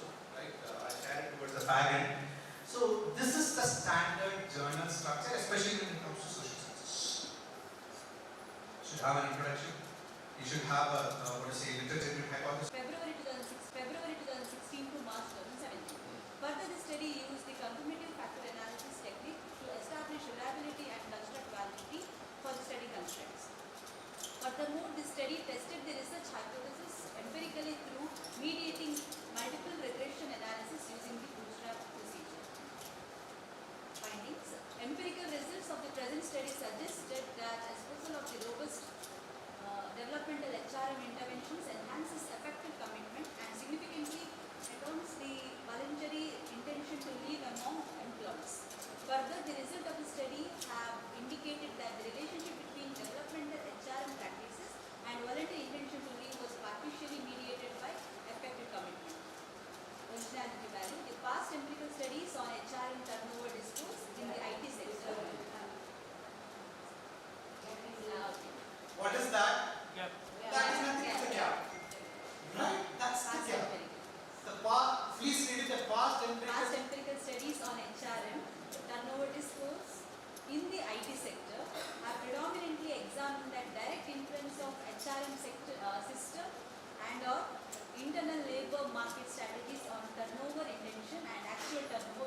That's it. That's the gap.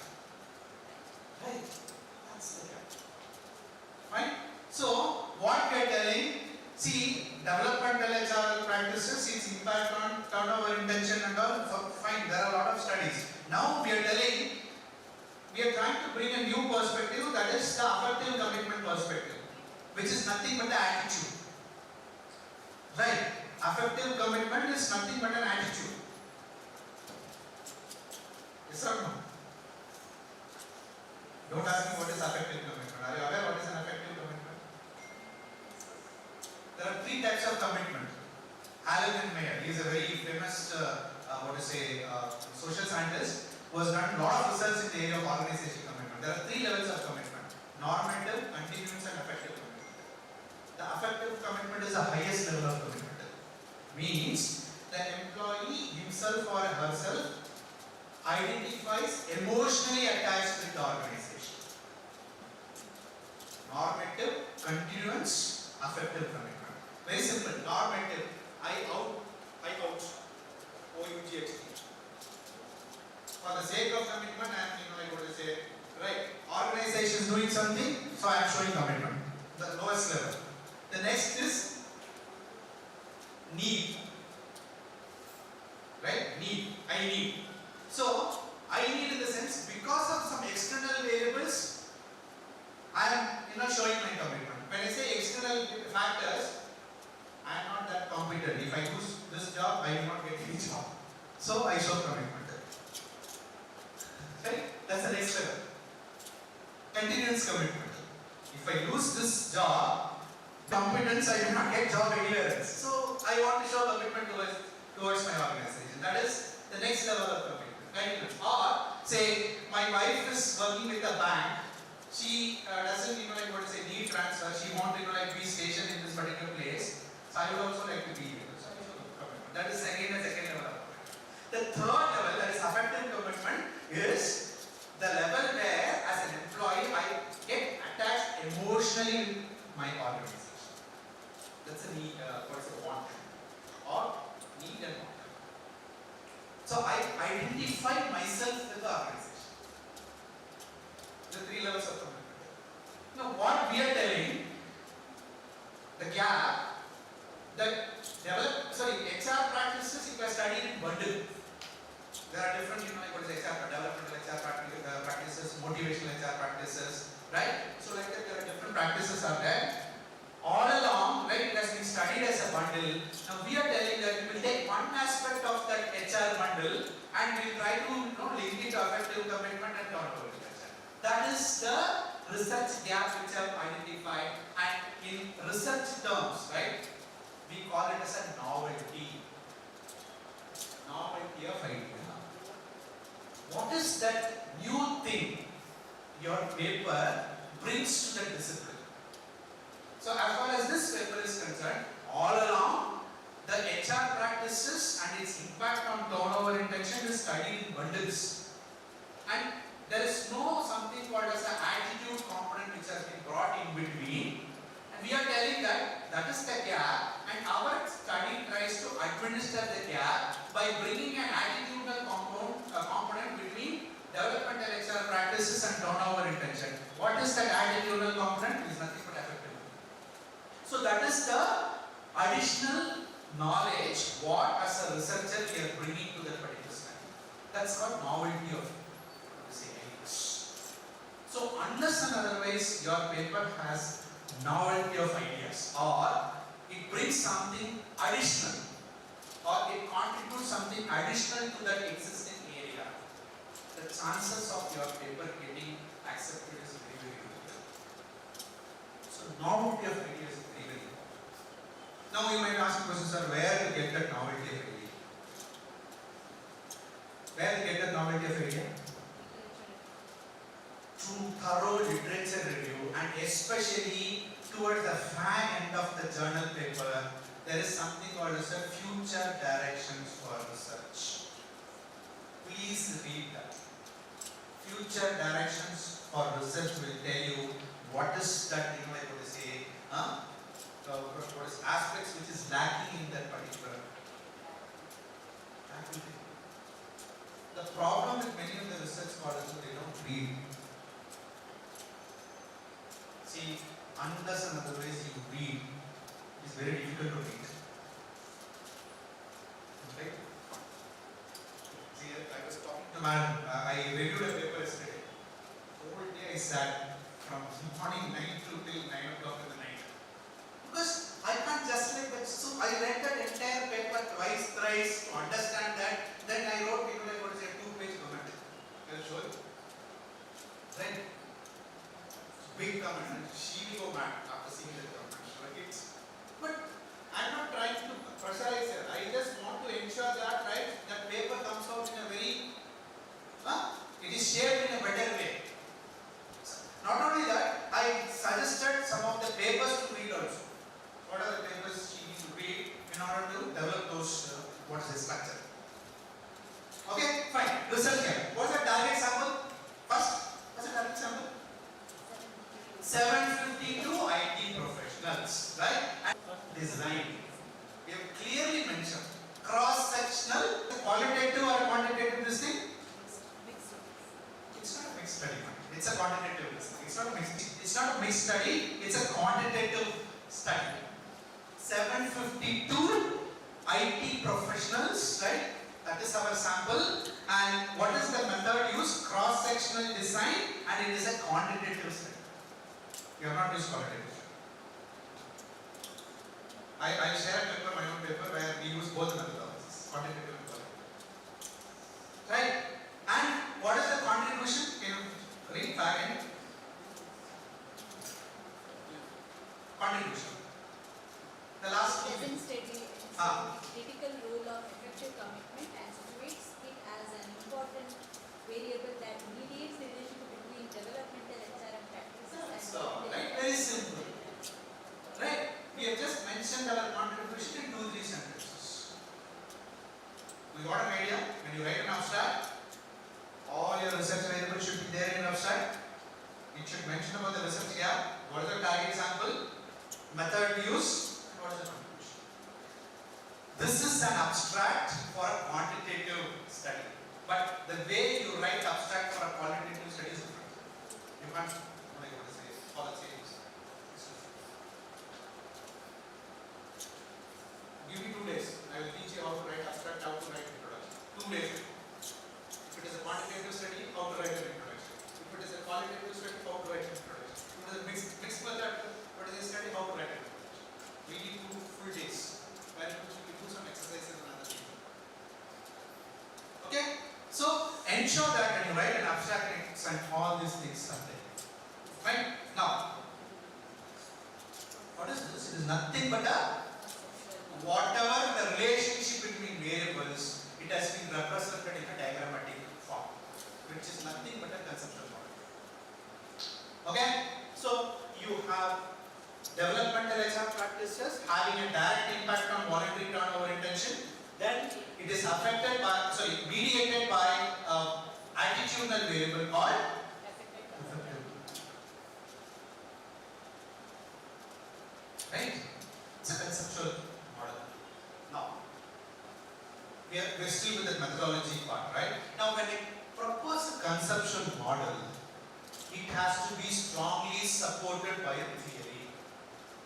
Unless and otherwise your conceptual model is supported by a strong theoretical underpinning, your paper will get rejected. Got it? Simply, I can draw any relationship, right? But what is the theory that supports this relationship? There's a very beautiful book on theory building. I'll share it. Right? Beautiful, but please read it.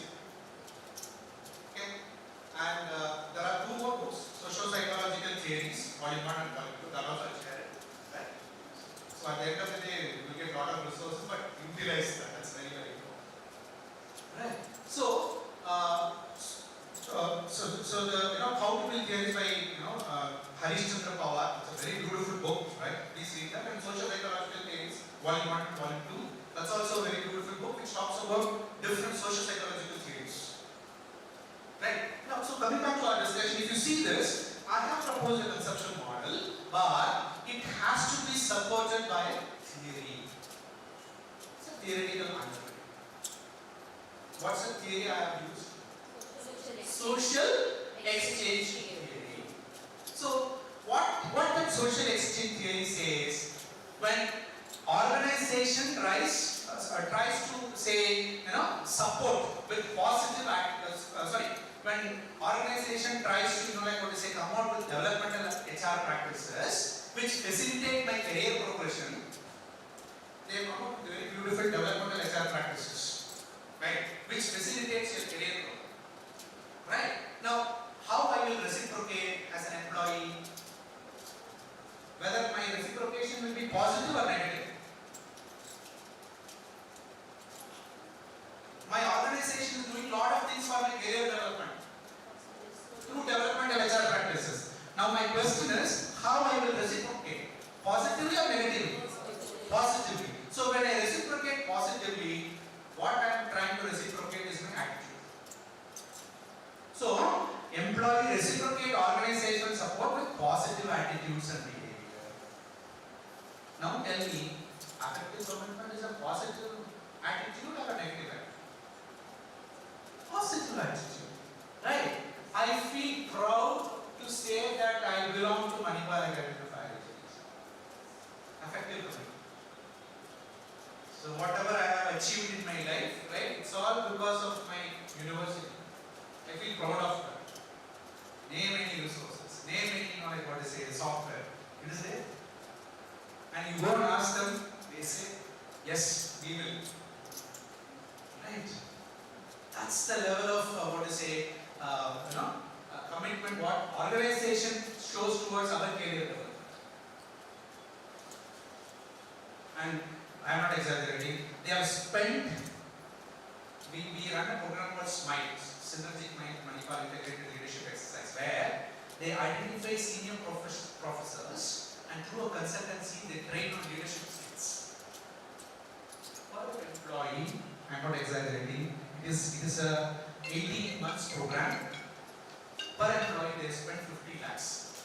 I am not exaggerating. 50 lakhs they spend. And I am also one of the guys. So I don't know, once that leadership exercise is done, right? So we had a succession planning exercise also. Tomorrow they will tell you, please go and take charge as some head of the department or whatever it is. So this is the level of focus what Mahe does on its employees when it comes to developmental. So when they have such kind of things, my reciprocation towards my organization will be in a positive way, positive attitude. Right? So the developmental HRM practices, it signals, it sends some kind of signals to me that organization is spending so much of money. Right? And as an employee, I feel valued. Isn't it? My organization is sending a signal, look, we are spending so much of money on your development. That's a signal for me. And as an individual employee, I feel very, very valued, and that in turn will strengthen my affective commitment. So once my affective commitment gets strengthened, whether I will leave my organization, I would prefer to stay with the organization. Prefer to stay with my organization. So many opportunities came for me as director or as dean. No, I don't want. Because my organization takes care of me very well. Right? I'm happy with it. I will move when within my organization, right? Absolutely no problem. But outside, I don't know. So this is how I am trying to explain this particular conceptual model by assigning this conceptual model with the theory, that is theoretical underpinning, through social exchange. So I do something, my organization does something good, I reciprocate positive. So there is some kind of social exchange which is happening. So this conceptual model is strongly explained by a theory called social exchange theory. So when it comes to methodological part, your theoretical underpinning is also very, very strong. If theoretical underpinning is not there, reject. That's It's very, very important. What's the theory? Yes. Ah, fantastic question. Excellent. Sir, how many theories to use? Can I use more than one theory? It's absolutely no problem. But here, since it's a very simple model where we have only 3 variables, we have used only one theory. Suppose if the so you have 2 mediating variable, right? 2 independent variable and 2 moderating variable. Then it is always better to have more than one theory. Because with the one theory you can't explain all the relationship. More the theories, more, like what to say, your paper becomes very strong, more the chances of your paper getting itself. So theory building is very, I hope you had a session on theory building, right? No? Please, madam, have a session on theory building. As we are considering about mediating one also. In our theory also, same independent variable with the mediating should show the dependent variable as it is in the theory itself, or whether we can take as a variable, mediating variable itself as another theory. Yes. Because in some theories, Accepted. I got what exactly you're trying to say. See, when it comes to this affective commitment and its linkage with voluntary turnover, right? Now, I told you I have explained only using one theory, social exchange theory. Now, if I want to explain the relationship between affective commitment and voluntary turnover, there is something called as the organization commitment theory. Using the theory, I can explain. But I didn't explain. Thank God, the reviewers also didn't ask that, right? If they would have asked, you would have included that. Is it clear? So there is something called the organization commitment theory. I have not used it. I can use it. Why I didn't use it? Reviewer didn't ask it. Right? So if the reviewer asks, please, right, can you use it? Yes, you would have incorporated it. So if your model becomes very complex, where you have more than 2 mediating, moderating variables and all, please go for explaining the conceptual model more than one. Okay? And I hope you people are aware of what is mediating moderating, right? What is mediating? What is a mediating variable? What's a moderating variable? What's the difference? mediating, Which is connecting variable? mediating, independent. And mediating is a connecting variable. Mediating is a connecting variable. What is moderating? What is a moderating variable? These things. Direct Example. You want example?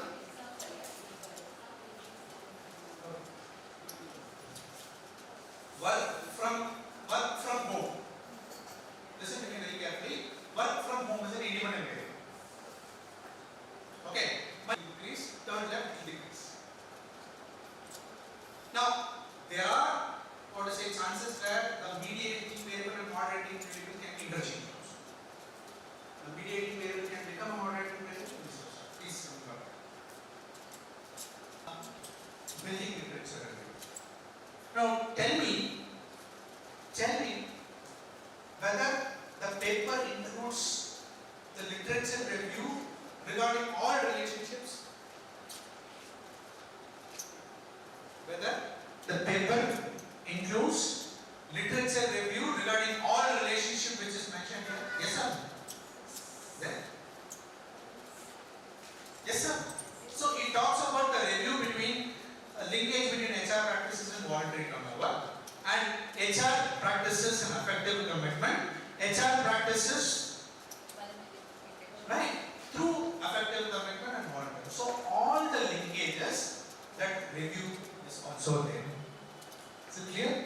So the review framework, it should mention all those relationships. Now, if you see this particular paper, right, how we have reviewed the previous paper is that we cited both Indian and global HRM studies, and we came to a conclusion that when it comes to developmental HRM practices in IT settings, right, there is a gap.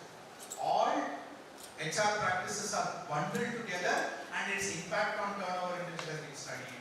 Now we are telling that no, we would like to take one specific HR practices, that is developmental HR practices, right? And we would like to study whether this developmental HR practices has an impact on turnover retention through an attitudinal variable model. That is the novelty of the practice. Clear? Right? So you need to build the literature, but unfortunately, majority of the papers, what I come across is you simply write the literature.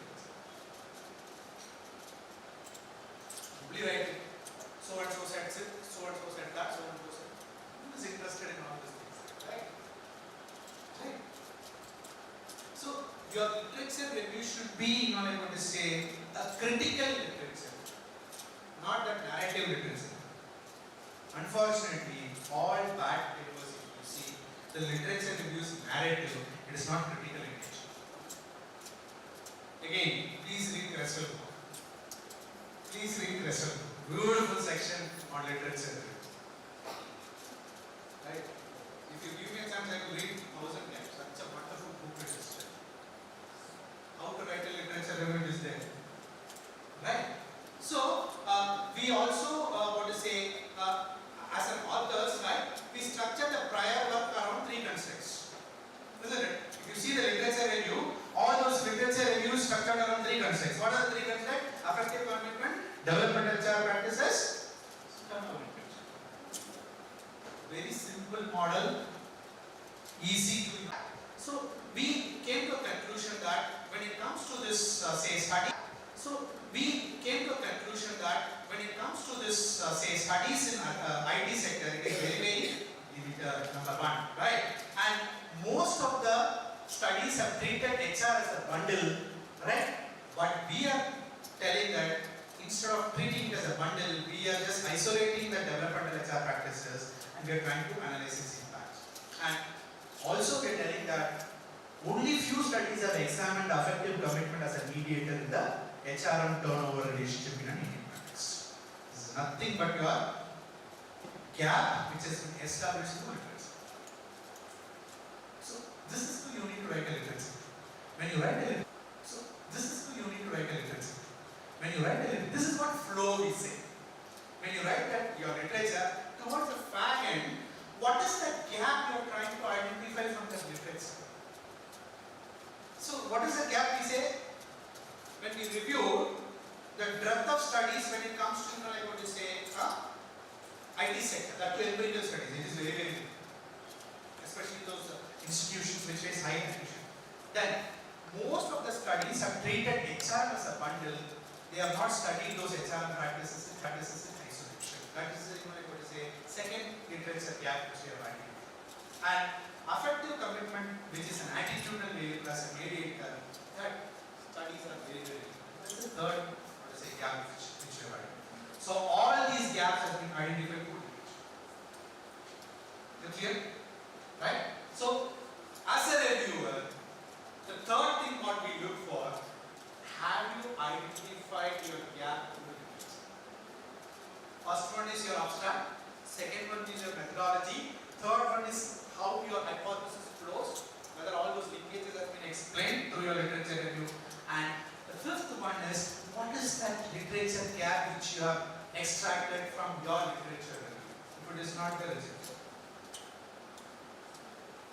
Okay? Okay, fine. So this we are just skipping.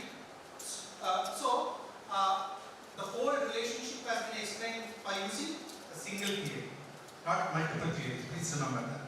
And what is the theory which I have used? Social exchange theory. Now, for your understanding, I have included this particular organizational commitment theory to explain that what second hypothesis relationship. But in the paper, it is not there. Please.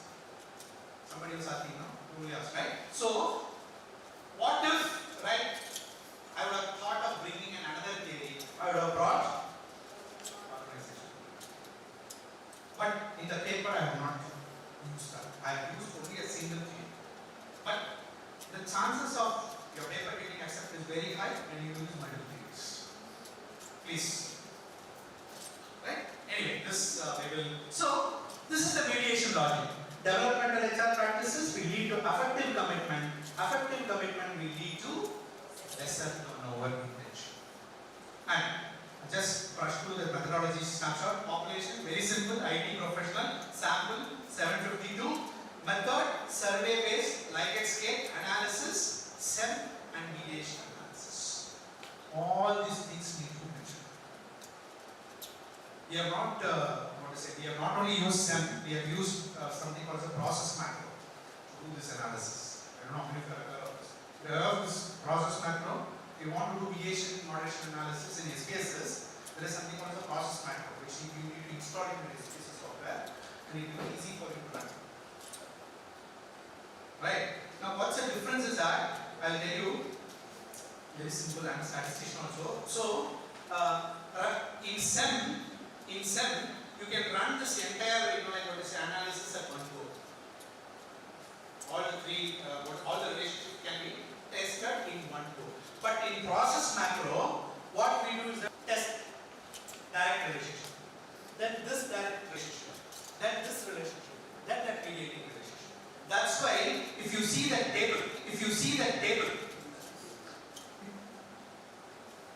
what do you stop? If you see that table, how many if you see that table, how many models are there? Please check that the table is there. Models are there. Please check that the table is there.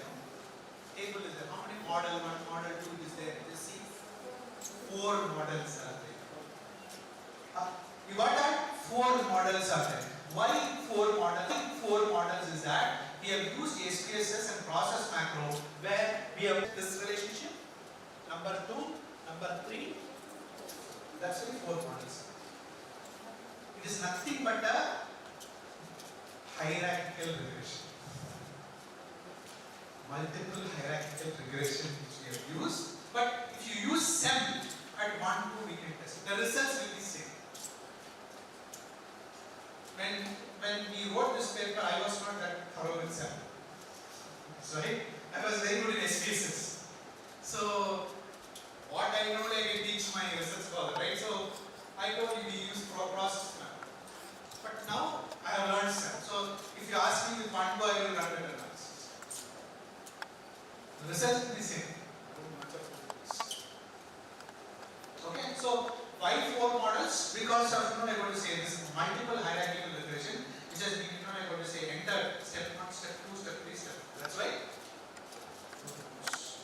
Okay, self framing. I will not touch. You know that this thing, right?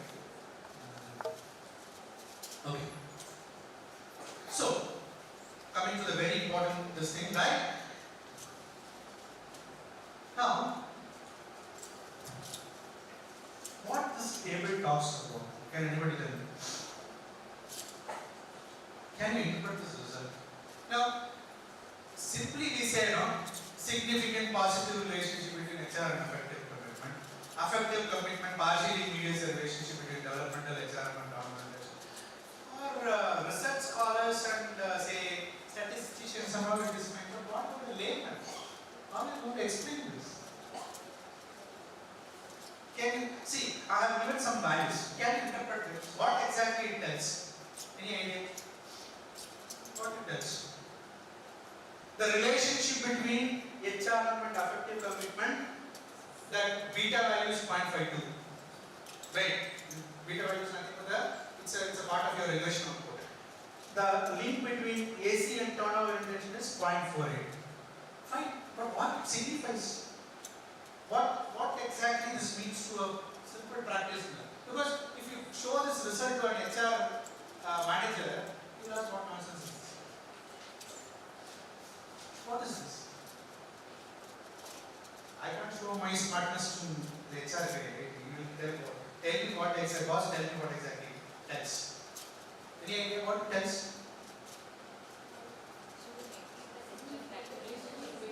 See, again, madam is talking from the statistical term only.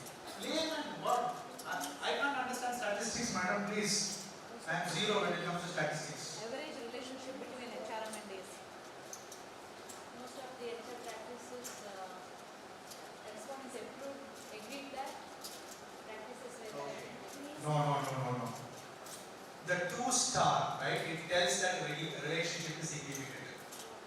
The relationship between HRM and AC is significant. The value is 0.5, which means if my developmental HRM practices increases by 1 unit, please listen to me carefully. If my developmental HRM practices increases by 1 unit, my effective commitment will increase by 0.52. That's what it indicates.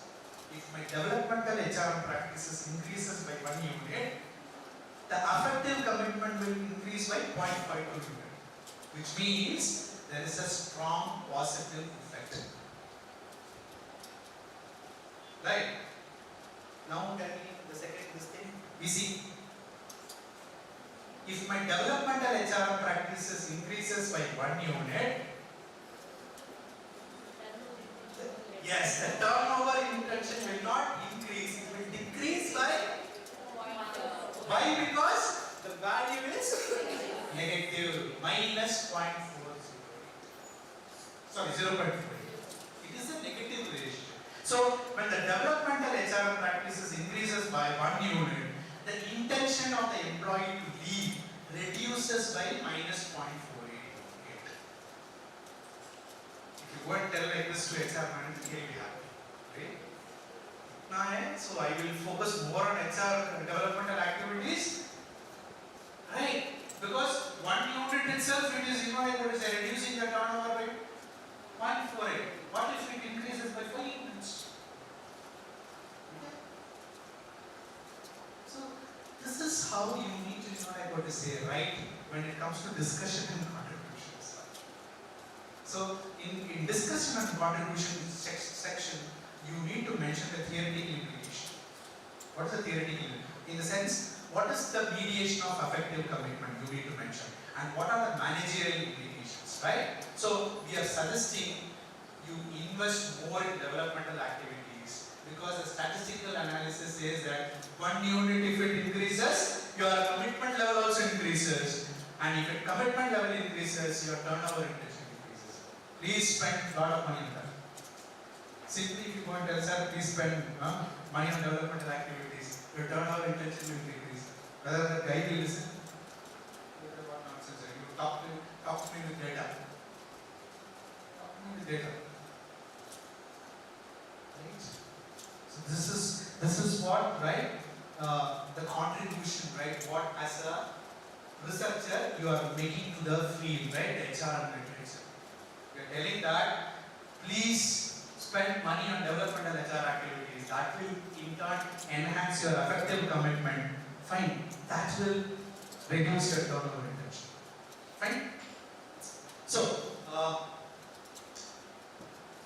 just rush through this very long time. Okay. Now, so this is how we map the paper to a journal criteria. Now I think it is there. Right? Theory, we have used that, social exchange theory, and commitment theory also can be used. Method, quantitative, empirical, SEM, clarity, well structured, concise, impact.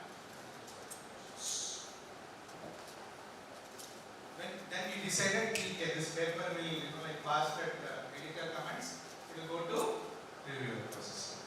Only one review was there. That's all. Thank God, the hypothesis was not detected, right? Right? One review, very simple. Within this paper got published within 10 months. They really happened. Then the same journal we submitted one more paper. That got accepted within 8 months. Because they know. Right? They know. The review process also is, right? Fine.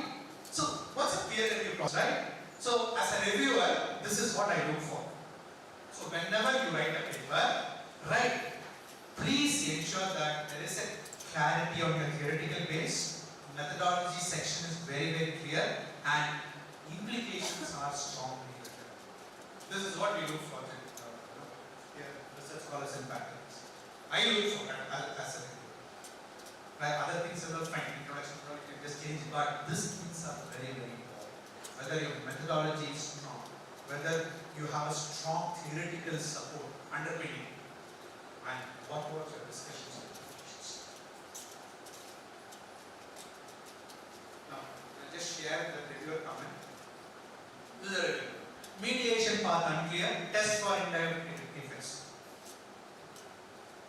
इतना ही लिखा है. Mediation path is unclear. Test for indirect effects. We have not included that. Then we included that and we have revised the SEM model to clarify the mediation path using bootstrap indirect effects. We have not used bootstrap earlier. We used that. I'll share it. Right? So this is how you need to know like what to say. This is what how reviewers write the comments. Right? I'll share few of this. Positive and second. The mediation model is clearly justified and statistically sound. Good contextual relevance by focusing on the Indian sector. These are the exact reviewer comments which I have taken and I am sharing with you. Constructive comment. Literature review could be more critical, lacks contrasting perspectives. Research scholar came, sir, what is the contrasting perspectives? So, we wrote the entire literature section. It took almost 15 days.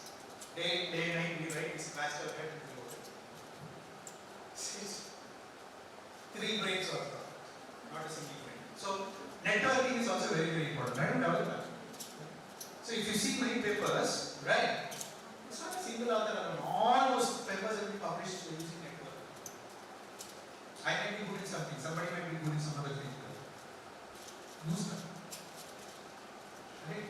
So, the paper which is going to be published, that we wrote, that's about workplace instability, it is in Q2.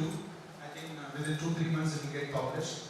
That paper I wrote in collaboration with one of the foreign authors.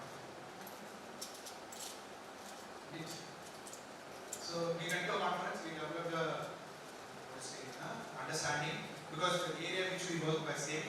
So he said, Professor Vaikant said, okay, good, what I said. So 4 papers are still there and we are working on it. Only problem is, as people say that we don't have time. Biggest problem. Very difficult. And we have 100 research scholars in our institute. So if they come for help to us, even though their guide is somebody else, we need to help them, right? We can't say. So what has happened is that my focus on my research scholar is completely trust. So she's always critiquing, sir, you don't spend much time on with me. He said this is not right. Okay. So key tips, right? Align with journal scope. Ground your research in theory, very, very important. Methodology, transparency, right? And when you write with clarity and flow. This, I know, many a time, right, there is no flow. When I read a paper, there should be a story. There should be a linkage. If it is not there, it doesn't interest that very good. There is something called setting the hook. Have you heard about this concept? Heard about this. How many of you use case studies in your teaching? Any case study for that matter, if you see, it starts with a quote. You see that? What is that quote? It is nothing but setting the hook. When you read the quote, right, quote will tell what exactly the case study comes from. So when you write a paper also, you start with some quote or some interesting this thing, no? So the reader will have that interest to further dive deep into the paper and read. Right? That's in research terminology we call setting the hook. Like how you know, like what is it? Try to set the hook for catching the fish. Set the hook. Okay.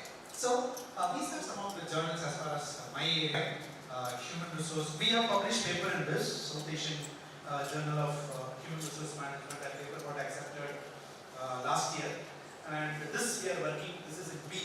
So one paper we have submitted to Human Resource Development Quarterly. I don't know. My fingers are crossed. Right. So it's almost 4 months. It is still under review. Right. When we check that journal web page, it says still under review. So the research scholar is also very right. But I would like to write a paper for this particular journal.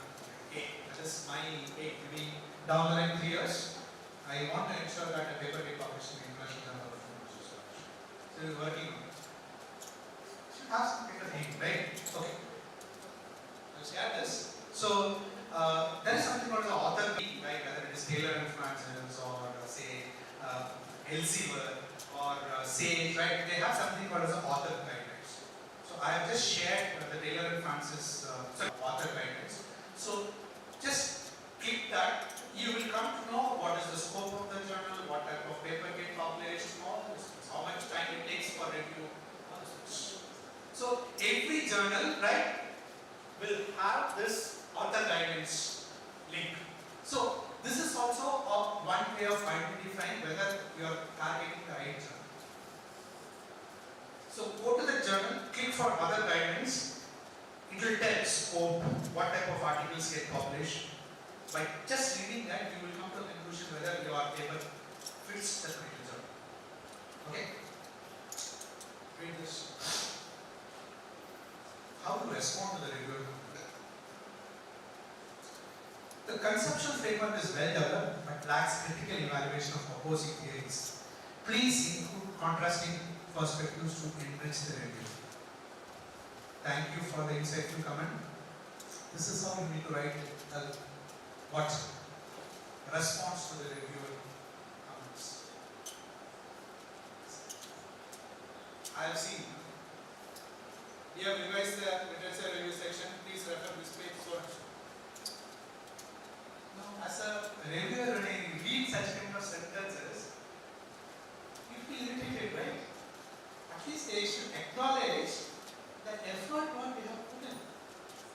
So, thank you for the insightful. This is how for each and every comment, right? You need to write a response and be polite. Never ever try to hurt the ego of the reviewer. Please, they are highly egoistic. Right? At least I'm not. Majority of the reviewers are really egoistic. One research scholar, I don't want to name, we told, please don't write the reviewer comments. We will write it. She went ahead and she questioned that review. 2 years effort what we have put as. In the process, there was a conflict between the PhD guide and research scholar. In spite of me telling not to write that. Because she wrote that response in a very harsh, which the reviewer didn't like. She was questioning that reviewer's comments. Next, within a week, we got a great paper. So, 2 years were very good. I was a co-author, but still we feel right hurt when it comes to such kind of things. Now, this is another comment, right? See, the tone what you use, we appreciate the reviewer's observation, right?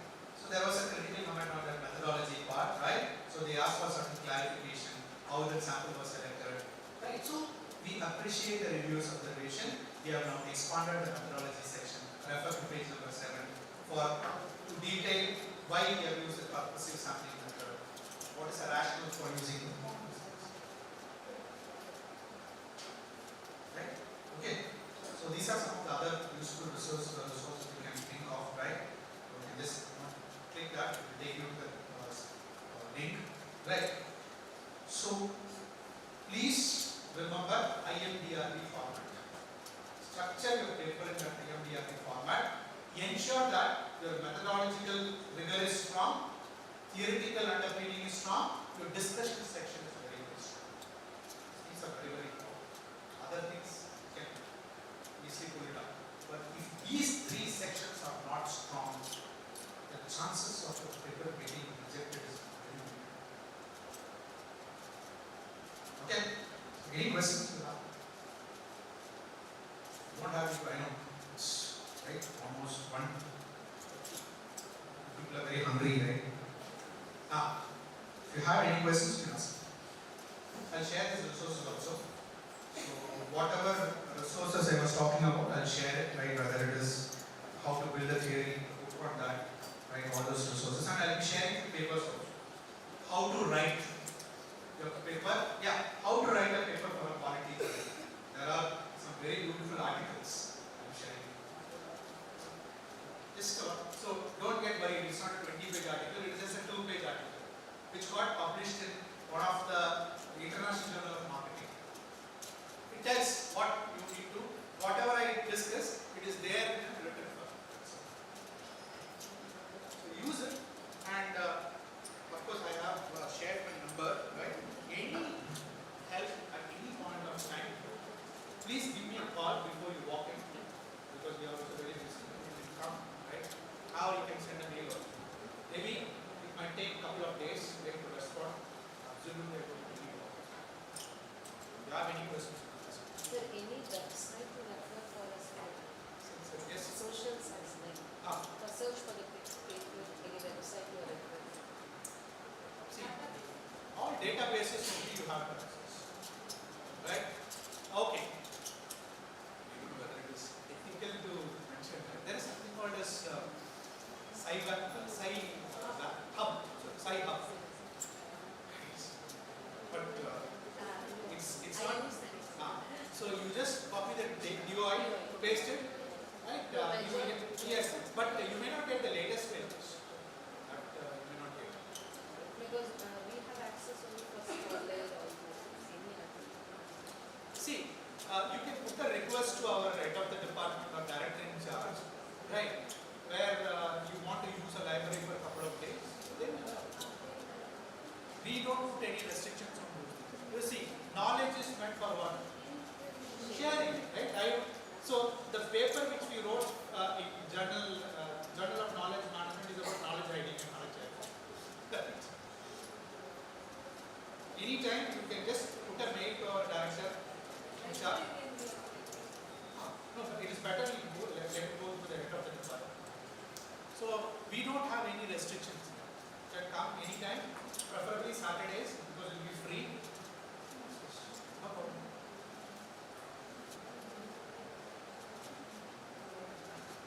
Okay, I'll share my papers also, the Journal of Knowledge Management, please read that. But 5 times you read it.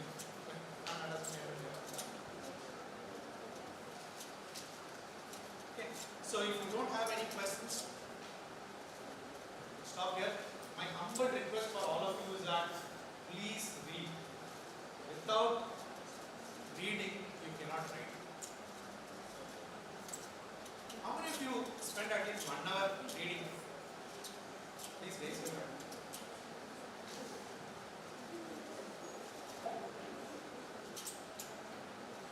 Read out and write. Huh? Read. If at all you want to survive in this teaching field, the years which are going to come are going to be miserable. Publication pressure, right?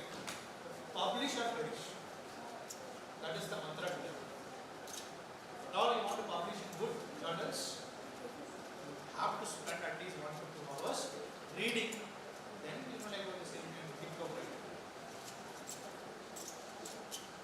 You know how many hours under exaggeration? You know how many hours? Program on blending research and practices, enhancing quality teaching effectively in the modern classroom. Our hearts are full with wisdom gained, connections made, and gratitude expressed. When educators come together with purpose, what begins as a program becomes a moment, one that echoes through classrooms, communities, and generations to come. This FDP was not just an academic exercise, it was a powerful collaboration, and none of this would have been possible without the collective vision, guidance, and support from the leadership and our organizing team. As a token of our deep appreciation, we now request memento to our guest speaker for their valuable time. I kindly request the coordinator of the FDP program, Dr. Nikshita Shetty, to kindly present the memento to Dr. Lakshminarayana S., Professor at the School of Commerce and Economics, Manipal.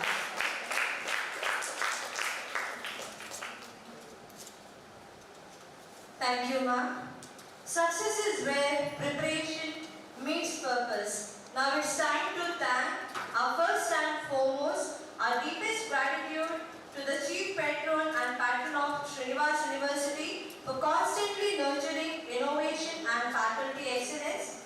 A sincere and respectful thank you to Professor Satyanarayana Reddy, Honorable Vice Chancellor of Srinivas University, whose academic vision and institutional leadership continue to empower faculty to grow as researchers, educators, and through leadership. We are immensely thankful to the convener of the FDP, Dr. Venkatesh S. Amin, Dean, Institute of Management and Commerce, Srinivas University, for his unwavering commitment, dynamic leadership, and support. A heartfelt appreciation to Dr. Shailashri VT, Research Coordinator of Srinivas University, for her intellectual guidance and consistent engagement, which added academic depth to this program. A warm and special thanks to the event coordinators, Dr. Nikshita Shetty and Professor Saupanika, who worked tirelessly behind the scenes and to ensure that they get a thoughtful, seamless and impactful thought. And finally, to our dedicated participants, faculty members from across disciplines who brought energy, curiosity and a hunger to grow. Thank you for making this journey meaningful. Your engagement, questions and openness made this FDP truly alive. As we conclude, let us remember, great teaching begins with great learning. And the best learning happens when we share it forward. So let's walk back into our classrooms, not just with answers, but with better questions. Not just with techniques, but with transformative intent, not just as faculty, but as leaders of learning.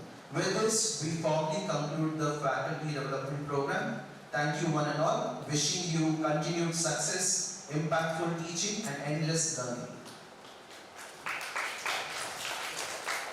Dear participants, kindly note the e-certificates will be shared to you by tomorrow to a Google Drive link which will be shared in the group. Signing off as host of the Faculty Development Program, Professor Hansel Rego and Professor Akshita, stay tuned to future FDP program.